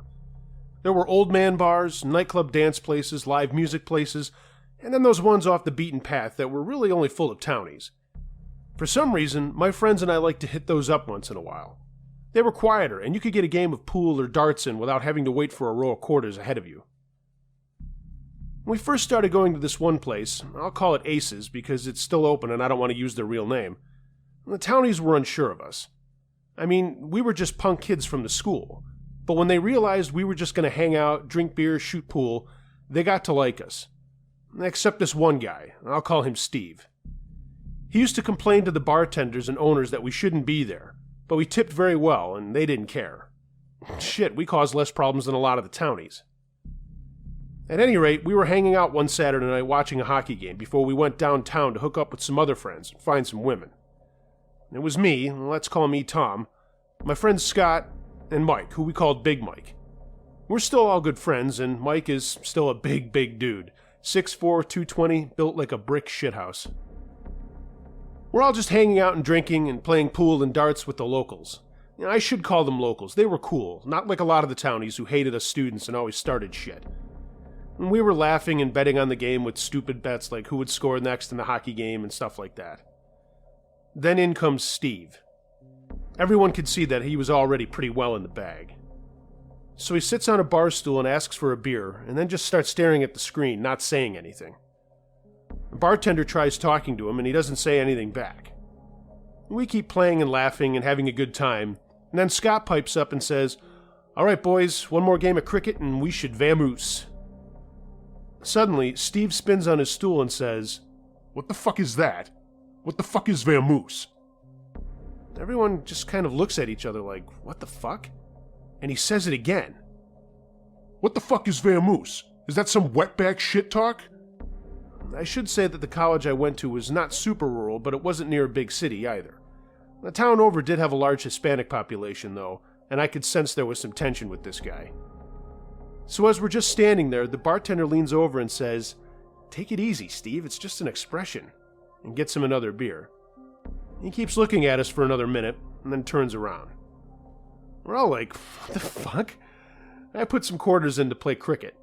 It was me and Scott versus two of the locals. I'll call them Paul and Jerry. Mike and Tom play a game of 9-ball and finish before we beat our friends by one bullseye and some points. Jerry laughingly yells out, "That's some serious bullshit right there," and we all shake hands, and then I fall forward as Steve has jumped up and pushed me in the back. Jerry and Paul grab me and say, "What the fuck was that?" By now, the bartender and two other guys are grabbing Steve and telling him to cut the shit, but he's not calming down. Finally he does, and everyone is just looking at him. As drunk as he was, he quickly grabbed a bottle and chucked it right at us, and nearly hit Scott in the face before it smashed into the dart machine. Everybody jumped into action as Steve ran at us. Big Mike jumped in front of him, and the guy takes a swing, and Mike just turns and the punch hits his arm. Mike grabs the guy by the throat, while two locals grab Steve, and the bartender is yelling out for everyone to just relax. He runs around the bar, and Mike lets the guy go. Long story short, Steve gets booted and told if he ever comes back, they're calling the cops. He's forced out the door, and the bartender asks if everyone is okay. We're all amped up and just babbling away the way that you do when you're full of adrenaline. The bartender yells out, okay, shots on the house for everyone. We all start laughing and salute to each other. Shaking hands with everyone, the three of us say we'll see everybody around and head out to the next place. Everything in this town is within walking distance, but Ace's was about a mile or so from the main strip. As we're walking, I get an uneasy feeling and keep looking behind us as we walk through a neighborhood on the sidewalk. Scott notices and asks, "What's up?" "Nothing," I say. "I just got a weird vibe going on, man." We got to the next place, and it was about 11 o'clock, so people were really starting to show up in large numbers, and we're having a good time with our friends, and we do find some ladies. I talked with this super cute girl that was on the swim team at our school. At the end of the night, I offered to walk her home. Yeah, I know, sly fox move, right? She says she's going to her friend's house, but we exchanged numbers, and she says she wants to get together tomorrow. I ended up dating her for 5 years before we broke up. And we're still friends. Awesome woman, but I digress. So now there's 5 of us, as Mark and Hank are joining the 3 of us for one last wobbly pop before we head back to our apartment complex. We're all a little stewed, and maybe that's why we didn't notice what was going on as we walked down the main street back home. We were being followed by 4 guys. As the downtown part ended and we got into neighborhoods, Big Mike says he needs to take a leak and runs behind a bush in front of a house. We all stop to wait for him when suddenly we hear him yell out. I turn and see the 4 guys we didn't know were there behind us, behind Mike, and what happened was Steve had rounded up some of his buddies and followed us around all night. Steve had smashed the back of Mike's knees with a piece of rebar, and the other guys started to hit him when he buckled. We all jumped over the bushes and just blasted into these guys. I'm only 5'11" and about 180 pounds, and some of these guys were way bigger, but I didn't care. Again, I'm sure beer had something to do with it. Everyone kind of picks a guy, and I slam into Steve, and he drops the piece of rebar. I scrambled to pick it up and just started beating him with it. He's on his chest with his hands on his head, and I'm wailing away on his back like a maniac. He's yelling, "Stop! Stop!" And I'm fucking crazy now, and I'm yelling all this macho bullshit back at him, and every time I smash him, I'm saying, "Stop! How about now, motherfucker?" Next thing I know, I've got stars in my head, as one of the other guys had knocked down Hank and punched me in the side of the head. Everything was in slow motion, and I see Scott and Mark kicking a guy on the ground. Big Mike is going to town on another townie, and this other dude throwing me another punch to the gut. Steve is on the ground all fucked up, and the guy with me flicks out a knife and swings at me, and in my haze, I stumble backwards over Steve, and the guy just grazes my head right above my temple. I fall back and can feel something warm on my face, and blood flows into my eye. By now, the lights from the house we're at have come on, and everyone kind of stops. Steve and his buddies kind of get up and start running off, and Big Mike grabs me and tells me we have to go. A guy comes out on the porch and says he's called the cops, and now I know we really need to go. We start running, but like a shithead, all that does is make the blood pour out of my head cut faster, so I take my flannel shirt off and wrap a sleeve around it. We finally get back to our apartment complex, and Scott is freaking out about getting me to a hospital, but Mark, who was studying to be a personal trainer, looked at it and said it wasn't that bad and wouldn't need stitches. He cleaned it up, and I looked at everyone. Scott's got a swollen eye, Hank has dried blood on his nose, and the only 2 guys unscathed are Big Mike and Mark. We've started coming down from the adrenaline rush, and Mike has thrown us all a beer, and I've got a massive headache starting up. That's when the front window of our place cracked. Someone had thrown something at it. Mike and Mark ran to the door and opened it to look out into the parking lot, and it was quiet and lit only by a couple of street lamps with that orangish glow. Then, another rock came whizzing by and hit the door right next to them. 3 of the guys, including Steve, were at the edge of the lot and throwing shit at our place. Hank, Mike, and Mark run out at them, and I call the cops. I mean, enough was enough. I watched them fighting from our stoop and told the police what was going on. Steve saw me and made a run for me, but he tripped on a parking block and cannoned into a car and smashed his face on a headlight. Honestly, I started laughing. But then I stopped when I saw him pull a gun from his pocket. I yelled to my guys that there was a gun, and that's when this drunk shithead started pulling the trigger. By now the lights are turning on in all of the apartments, and people are at their windows and doors or coming outside wondering what the fuck is going on. The police can hear what's going on and are asking me what I can tell them, and that's when Steve stumbles towards me and points the gun at me. I back up into my place when he pulls the trigger. Nothing happened. He looks down at it like he's wondering what happened too, when Mark comes up and throws a huge haymaker from behind, and I heard Steve's jaw snap. Steve falls to the ground, the other guys had run off, and we can hear the police sirens coming around the corner. Long story shorter, the police arrested Steve for assault and a slew of other things, and it turns out he had more warrants to go with that. They caught the other guys later that night, or morning, I guess. My friends and I didn't get away scot-free, though. After telling the police the entire story, we got reamed for underage drinking, which I guess we were guilty of. But they didn't take any of our beer, which I thought was funny. We found out later that they did talk to the guys at Aces about us hanging around in there, and that needed to come to an end. Funny? It didn't. About a month later, we were there when one of the cops came in off duty with his wife. He saw us and just shook his head. We had to show up in court to testify as to what Steve did, and I'll be honest, my parents were not thrilled with me and what I had gotten myself into. I still have the scar above my eye, but it's not that bad. Looking back at what I wrote, I kind of glossed over the gun thing because it happened so fast. At the time, it was just surreal. But now that I have kids and I'm looking back at that situation, it's terrifying to me. I mean, I came so close to getting shot, and that scares the shit out of me as an adult. I don't remember what happened to Steve and his friends other than going to jail, but I do know I spent 3 more years at that school and in that area, and I never saw them again.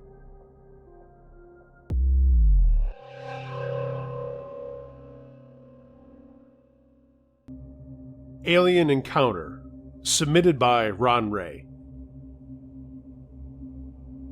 This took place between 1989 and 1997. Many things occurred over this period of time, and other things happened before this. It's a long story. Forgive me for taking up so much space, but I feel it necessary to explain the entire sequence of events. If it's too long to read, I certainly understand and don't blame you for going on to another story. The time surrounding this particular series of events began around July 1989. This is not to say that July 1989 was the first time I had paranormal activities in my life, but the things that I'm about to convey to you now began around that time. And although the things that I'm posting happened over a long period of time, I feel they are related, or I would not have placed them here. It began with an evening out at an American Legion post in Guntersville, Alabama. I had gone out with my brother and his 12-year-old son to the local American Legion post, where they were holding dart-throwing contests. Not actual tournaments, but just open games where anyone could enter the competition. After an evening of mediocre games at best, we felt it was time to get back to his house so that his son could get ready for school the next day. Also, the American Legion closed at 10 p.m., so there was actually no other choice. We left the Legion around 10:05 and made a quick stop at a convenience store. After that, we drove to his house, which was approximately 8 miles away.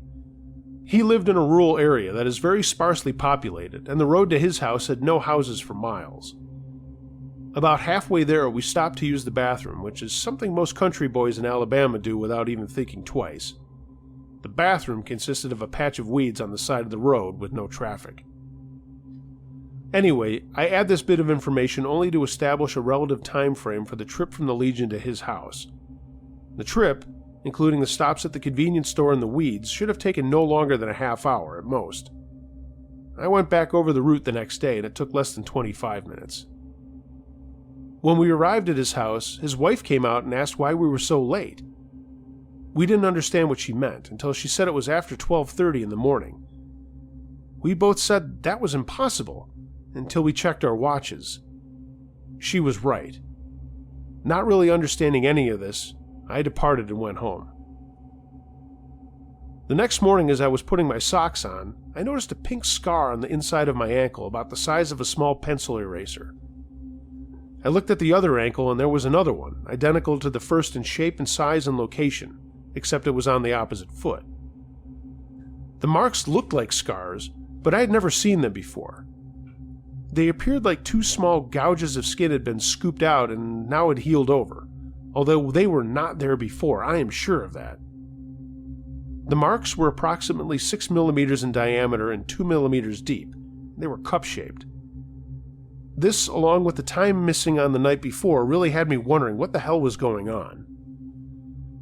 I immediately got in my car and retraced our trip from the night before, stopping at both the store and the side of the road where we took a piss. I was reenacting everything we had done the night before, and there was no way the trip could have taken over 25 minutes. But it was evident that over 90 minutes of our lives were missing, not including the stops and actual drive time. I went over all the details with my brother, his wife, and his son, and there was no deviation in accounts of the trip and times of the event. This was perplexing, but there was nothing we could do about it. At the time, there was no reason to do anything, but a few nights later, I had a very vivid dream of 3 tall beings who I thought were doctors. They were standing over me, examining me, and several smaller things were watching off to the side. I was on a metal table with platforms on my sides, so my arms were outstretched at 90 degrees, like a flat metal cross.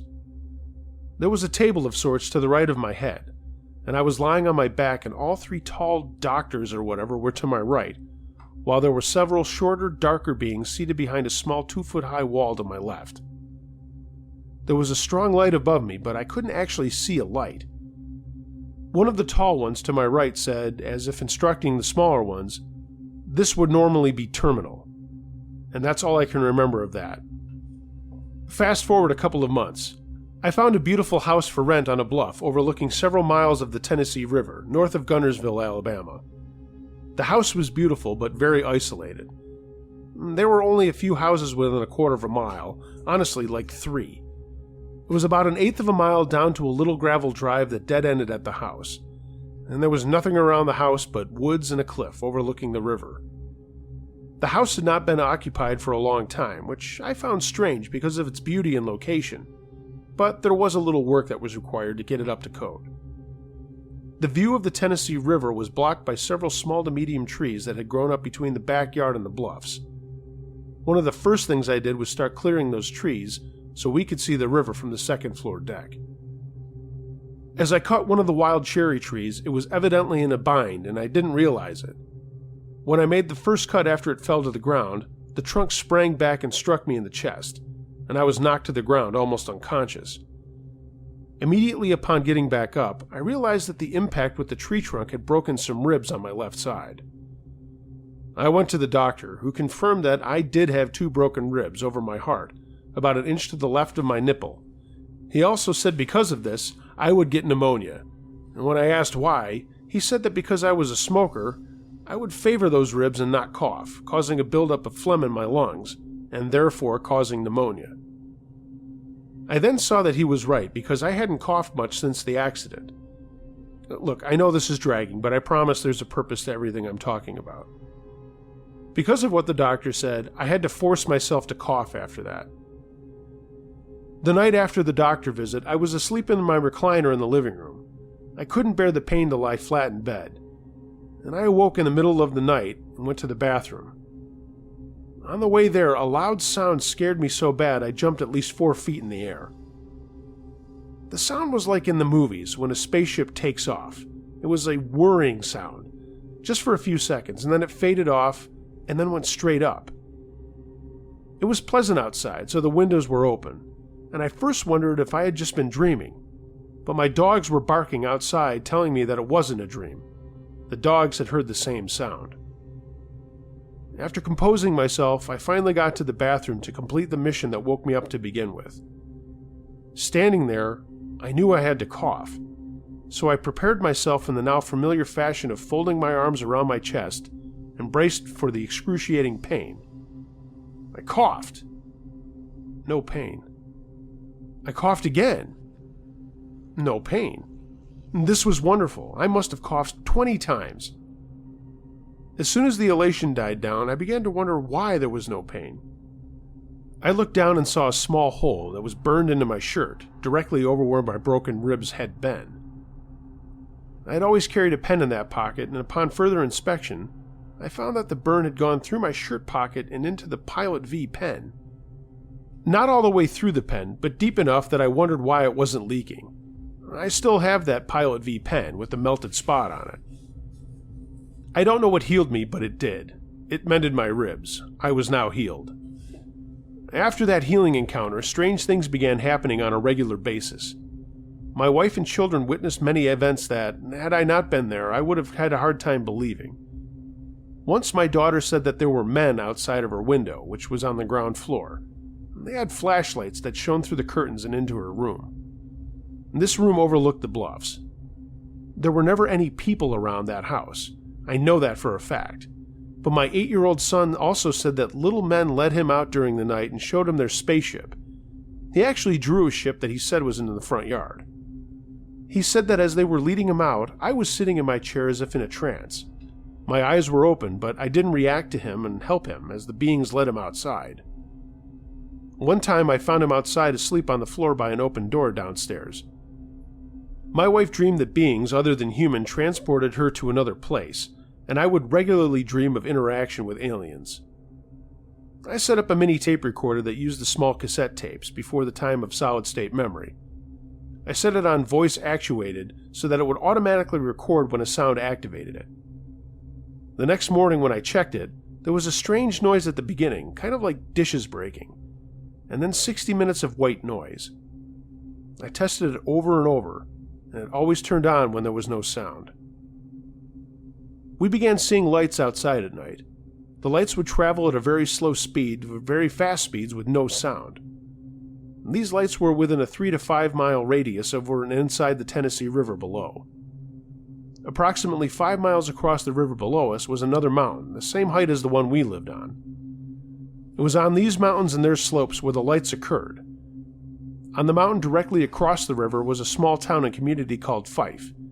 This is in a different county from the one we lived in, but we could see the activity from our mountainside. Anyway, it's about 5 to 7 miles from the house that we were in, as the crow or UFO flies, as it were. So we could see some activity that they couldn't, because it was on the slopes or in and around the river.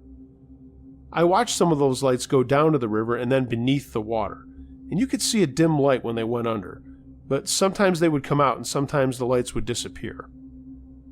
One morning, after a real busy night of light activity, there was an Army helicopter that came up the bluffs, as if searching for something, and when it got within 100 yards or so, we could see right inside it because it was at the same level of our house. And there were men inside, and they were soldiers, and they acted like we weren't even there. And that was all about that. After that, the local television station started reporting people seeing a black helicopter right before several cow mutilations. This happened several times, but I don't know whatever became of that.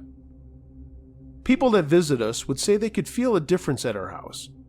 When things got quiet at night, I could hear an extremely low-pitched rumble that sounded like a bulldozer, but like it was underground. There were flocks of hummingbirds. One even built a nest right by the second-floor deck that we always spent time on, and I watched as she raised 2 little babies.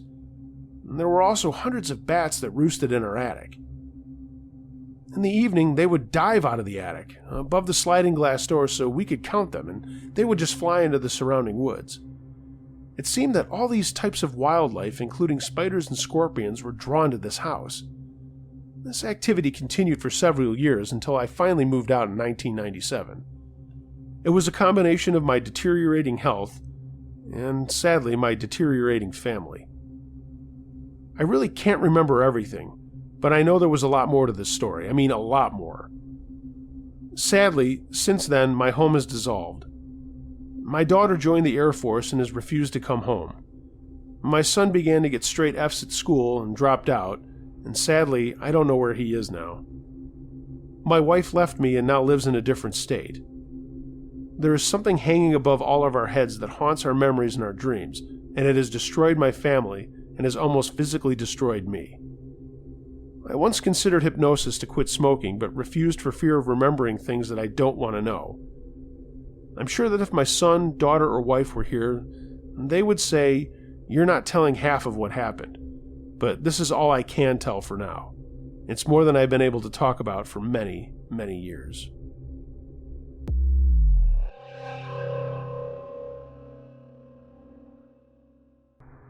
My First and Last Spring Break Trip by Christy Ann. Okay, this happened to me and my sister in spring of 2001. We were both juniors in college and decided to drive to Fort Lauderdale, Florida for spring break. We lived in Tennessee, so the drive overnight wasn't going to be so bad, at least that's what we thought. I hate saying this, and I know it's a humble brag, but we are both blessed to have a gorgeous mom and a good-looking father, and they both produce 3 very good-looking kids, my brother being the third. He's actually a model, but me and my sister, I'll call her Tammy for the story, are very pretty too.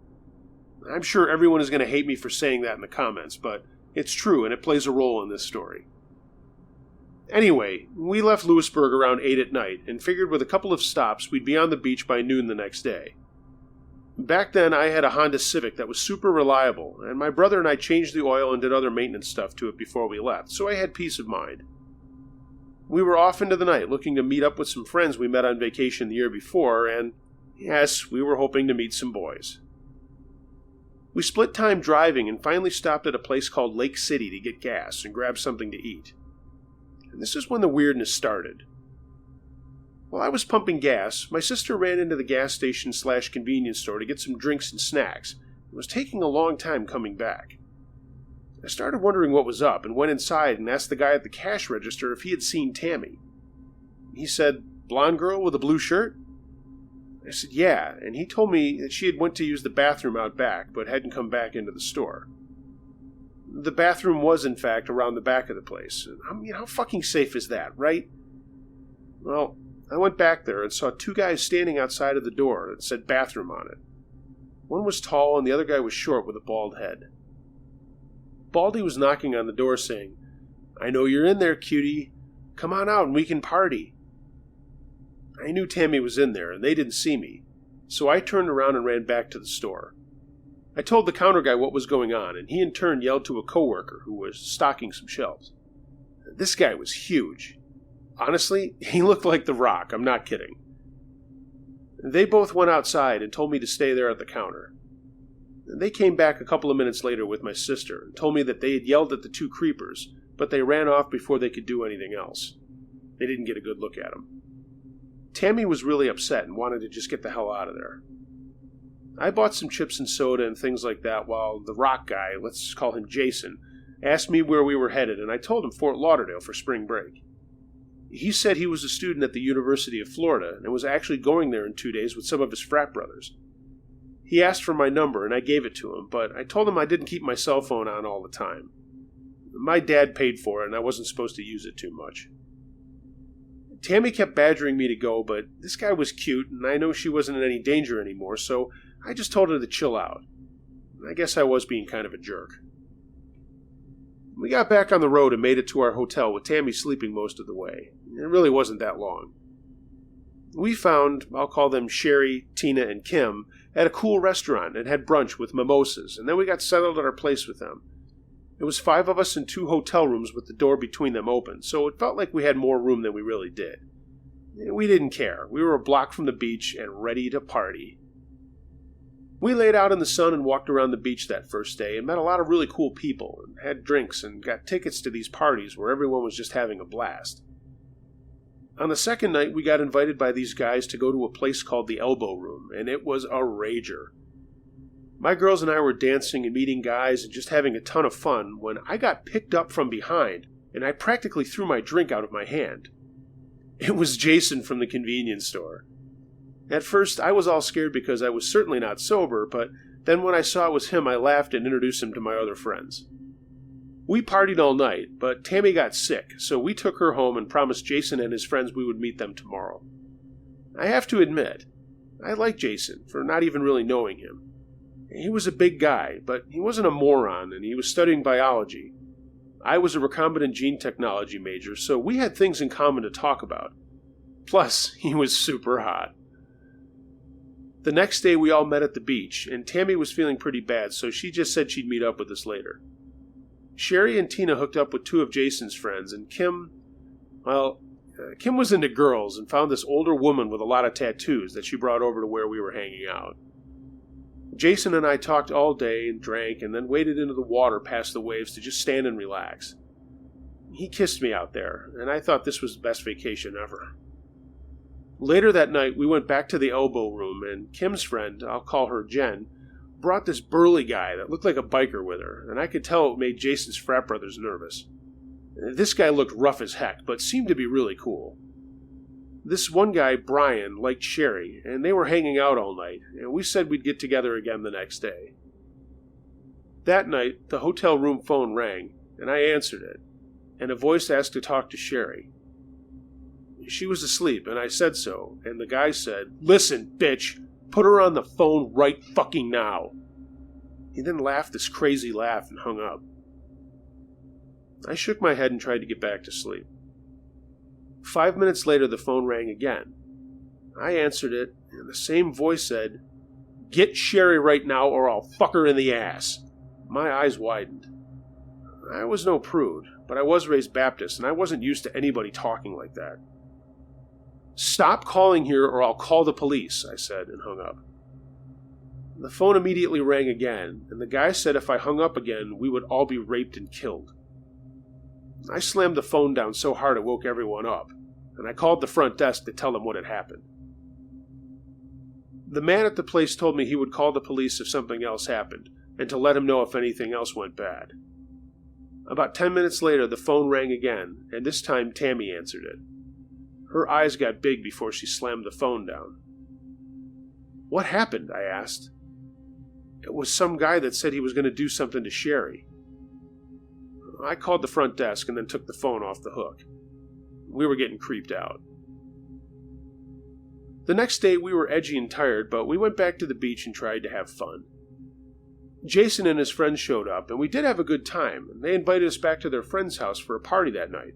I trusted Jason and this other biker guy that kept hanging around us. We went to the party and got pretty drunk. I lost track of my friends and was just hanging out with Jason when Kim came running over to where we were sitting at the pool. "Come quick," she said. "What's up? What's wrong?" I asked. She replied, "Something is wrong with Sherry and she won't open the door."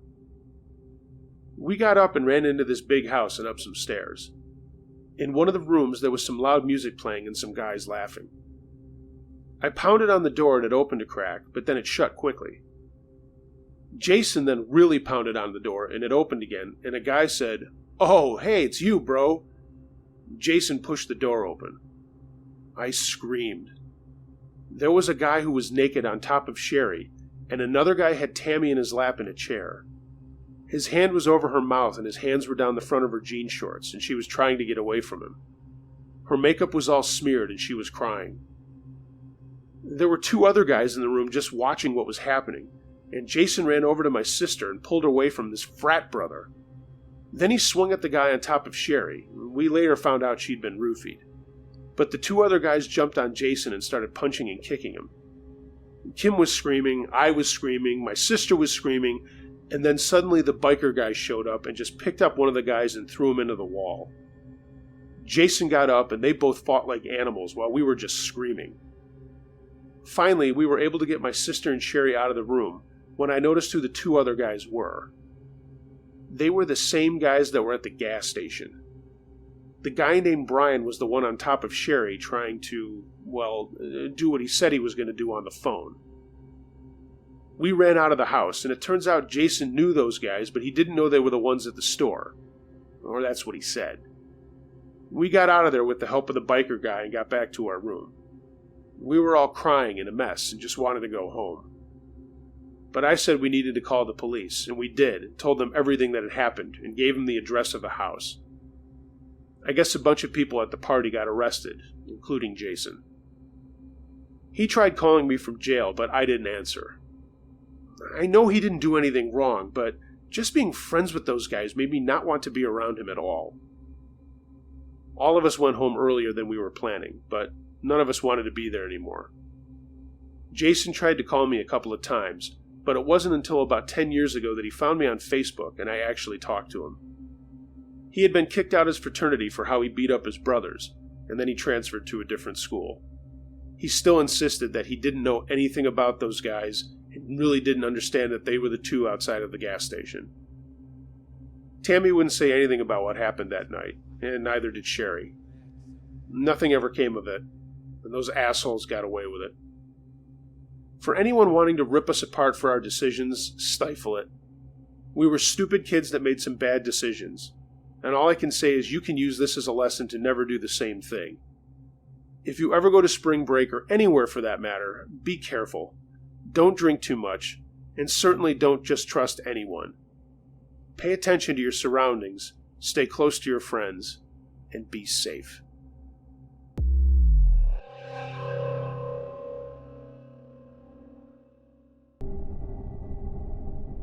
Backwoods Scumbags, submitted by Officer John.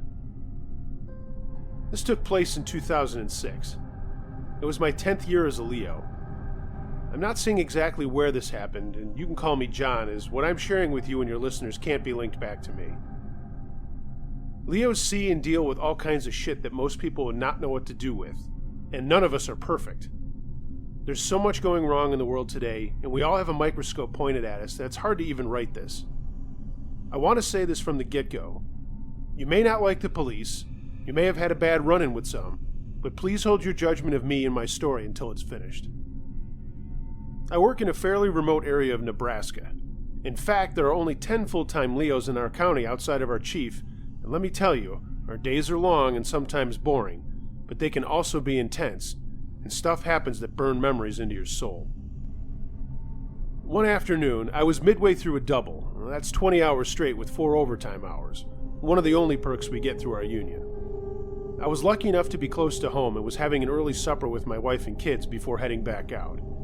Again, another perk. It's great to be able to see your family for a bit in the middle of your workday. Lots of people don't have that. I'll never forget, we were having spaghetti that my wife made, and I was happy because a hot meal on a cold afternoon and night hit the spot. It was early November when this happened. As I kissed my wife and bounced my son up and down on my knee, I went 10-8 and headed out into the cold. Not long after I drove away from my house, the radio picked up and I heard it. All units 1059, 911 dispatch is advising current 1034 at 2438 J Road. Ambulance is en route for suspected firearm discharge.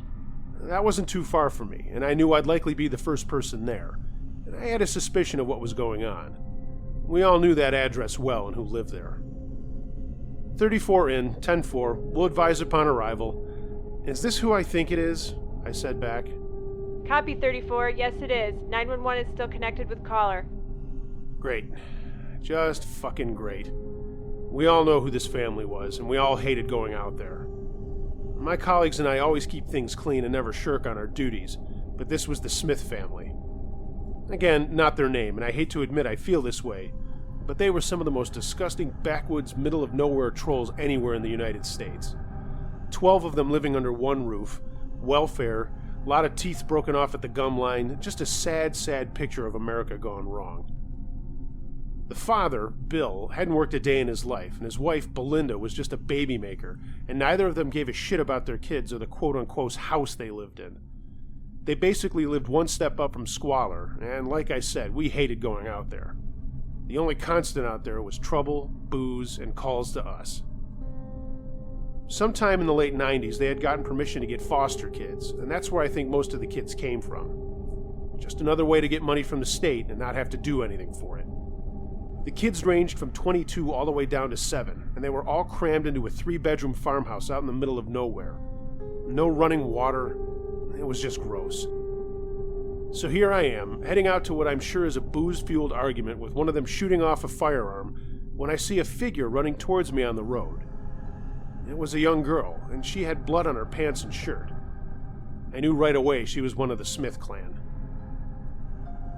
Radio, 34 in, 1079, I said into my radio, asking to go to our emergency channel. Go ahead, 34, she said after we flipped.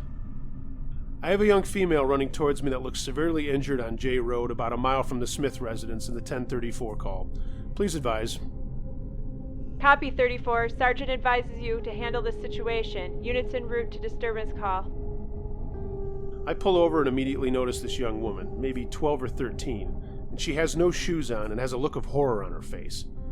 Blood has smeared her cheeks, and all I could think of was that last scene in the Texas Chainsaw Massacre with the young woman running for her life. Radio, 1055 to location on J Road if possible.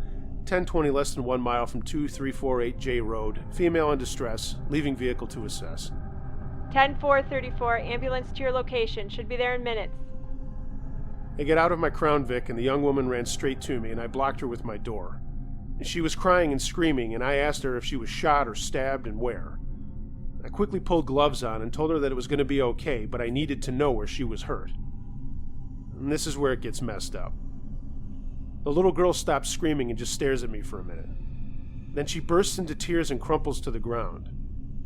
I move around my door and ask her again where she's hurt. And then I notice two things: a tear in her pants on her left thigh, a faint smear of blood on her khaki pants near her crotch, and blood on her face. She's blubbering and trying to talk to me, and I reach out for her arm and tell her that it's going to be okay. She was obviously cut or shot, as the tear in her thigh was reflective of something that grazed her and caused some decent bleeding, but it wasn't anything more than a fairly good slash. The girl then just started saying, "He did this. He did this. It's not my fault. It's not my fault." I told her it wasn't her fault, and then I could hear the ambulance roaring down the road behind me. I again checked her bleeding, and it was more gory than anything that was putting her in danger. But she was in light clothing in the freezing air, so I helped her up as the paramedics pulled up and jumped into action. 2 other cars drove around us on the way to the Smith farm, and I gave the EMS guys a bit of information that I had, and they got her inside and did their thing. I got back in my cruiser and radioed I was on my way up J Road.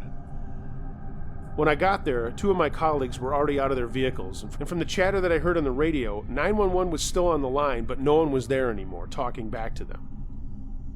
Luke approached the door and banged on it, yelling out that we were there. "Sheriff's deputies, open the door." Nothing happens, but we can see people moving around inside and taking their good old time coming to the door. Pete and I head around the opposite sides of the house looking into the windows, but can't see anything through the shit caked all over them. Luke yells for us to come back to the front, and the door is now open. Mr. Smith is standing there looking like the white trash POS he is, and asks us what's all the fuss. Pete tells him about the 911 call, and in the excitement, I yell out about the little girl I just saw. The slob lets us in, and we ask for whomever is still on the 911 call. But Smith and his wife, who has now emerged from a back room stinking of BO, booze, and feces, says we're wrong and have no reason to be there. There is no one on 911. 2 more cars pull up. One is our sergeant, and he's not taking any bullshit from these people. He tells them they either play it straight or everyone's going to jail. Everything goes quiet. Then we can hear a muffled sound, and over the radio we're informed the call is still active, but again, no one is responding to the 911 dispatcher. "Where is the phone?" asks my sergeant. The 2 morons just look at one another, and Sarge points a finger at them and barks out, "I want everyone in this farm accounted for right this second." Belinda lights up a cigarette.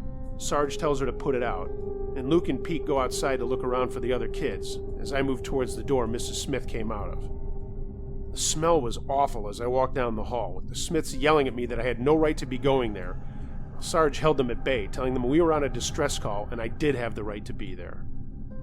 I open a door, and there are like 5 kids sitting on the floor playing some sort of board game, and they all look up at me scared. I gently ask if they are all right, and I get a lot of nods and vacant stares. A little boy asks if he was in trouble, and I said, "Why would you be in trouble?" "Mama says we'll be in trouble if you ask us anything." I shook my head no, and then asked if anyone had made a phone call to the police. Another little girl, the youngest I guessed, pointed to the wall, and I figured she meant the next room over. I smiled at her and backed out of the room and listened for the muffled sound. That's when I heard sobbing coming from a closet that had the door closed and a screwdriver wedged into a bar, keeping it shut. I cautiously opened the door after pulling out the screwdriver and shined my maglite into the face of a boy about 12 years old. He was crying and had a huge welt on his face that I knew would be bruising up in no time. "Come on out of there, partner. It's okay," I said.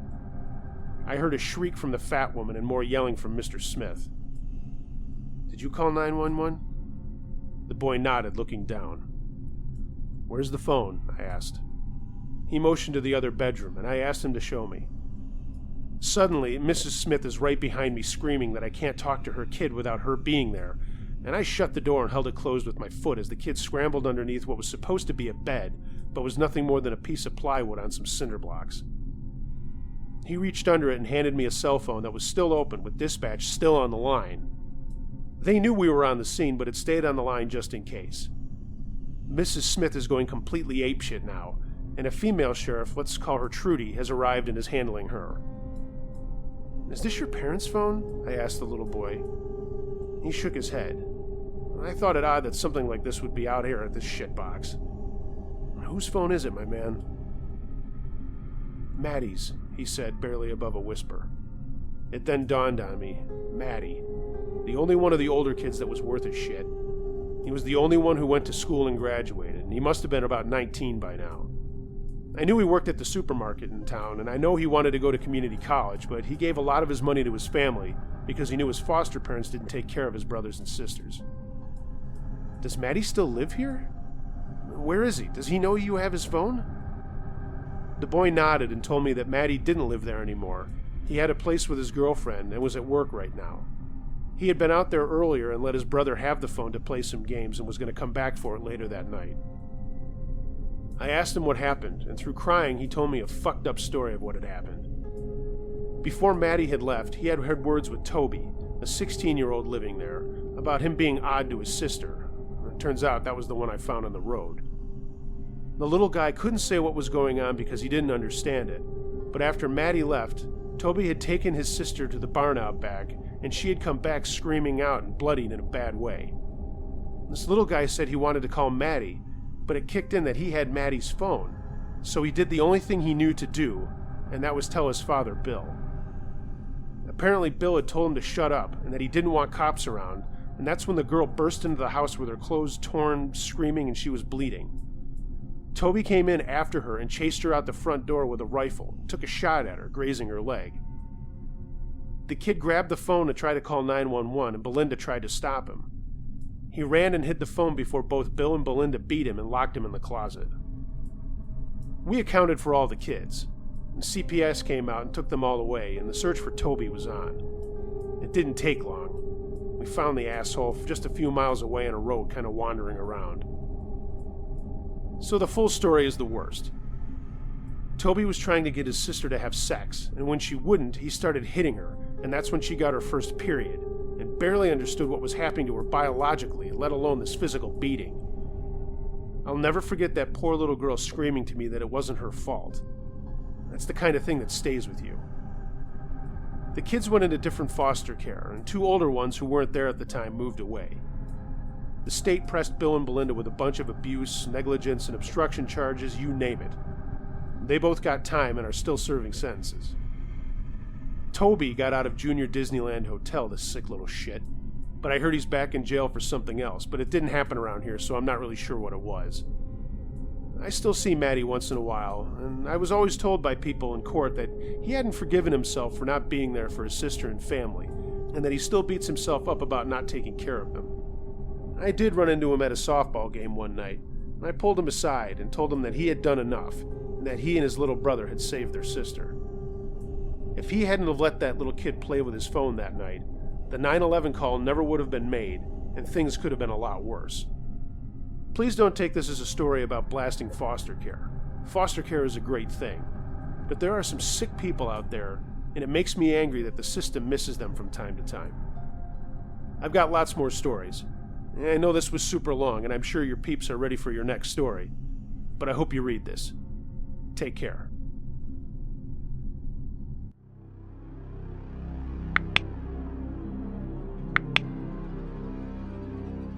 Hey gang, thanks for listening to this episode of Uncle Josh's True Scary Stories. If you have a true scary story of any nature that you'd like to hear narrated on my channel, email it to unclejoshtruescarystories@gmail.com. I read them all. If you haven't already, please like, share, and subscribe to my channel. Hit the notification button for every time that I upload. And of course, follow me on social media. All the links to that are in the description below. If you'd like to support the channel further, find me on Patreon. A link to that is also in the description. Everyone, be excellent to each other. And until next time, be wary of things that go bump in the night. It could be anything. A ghost, a monster, or the guy next door.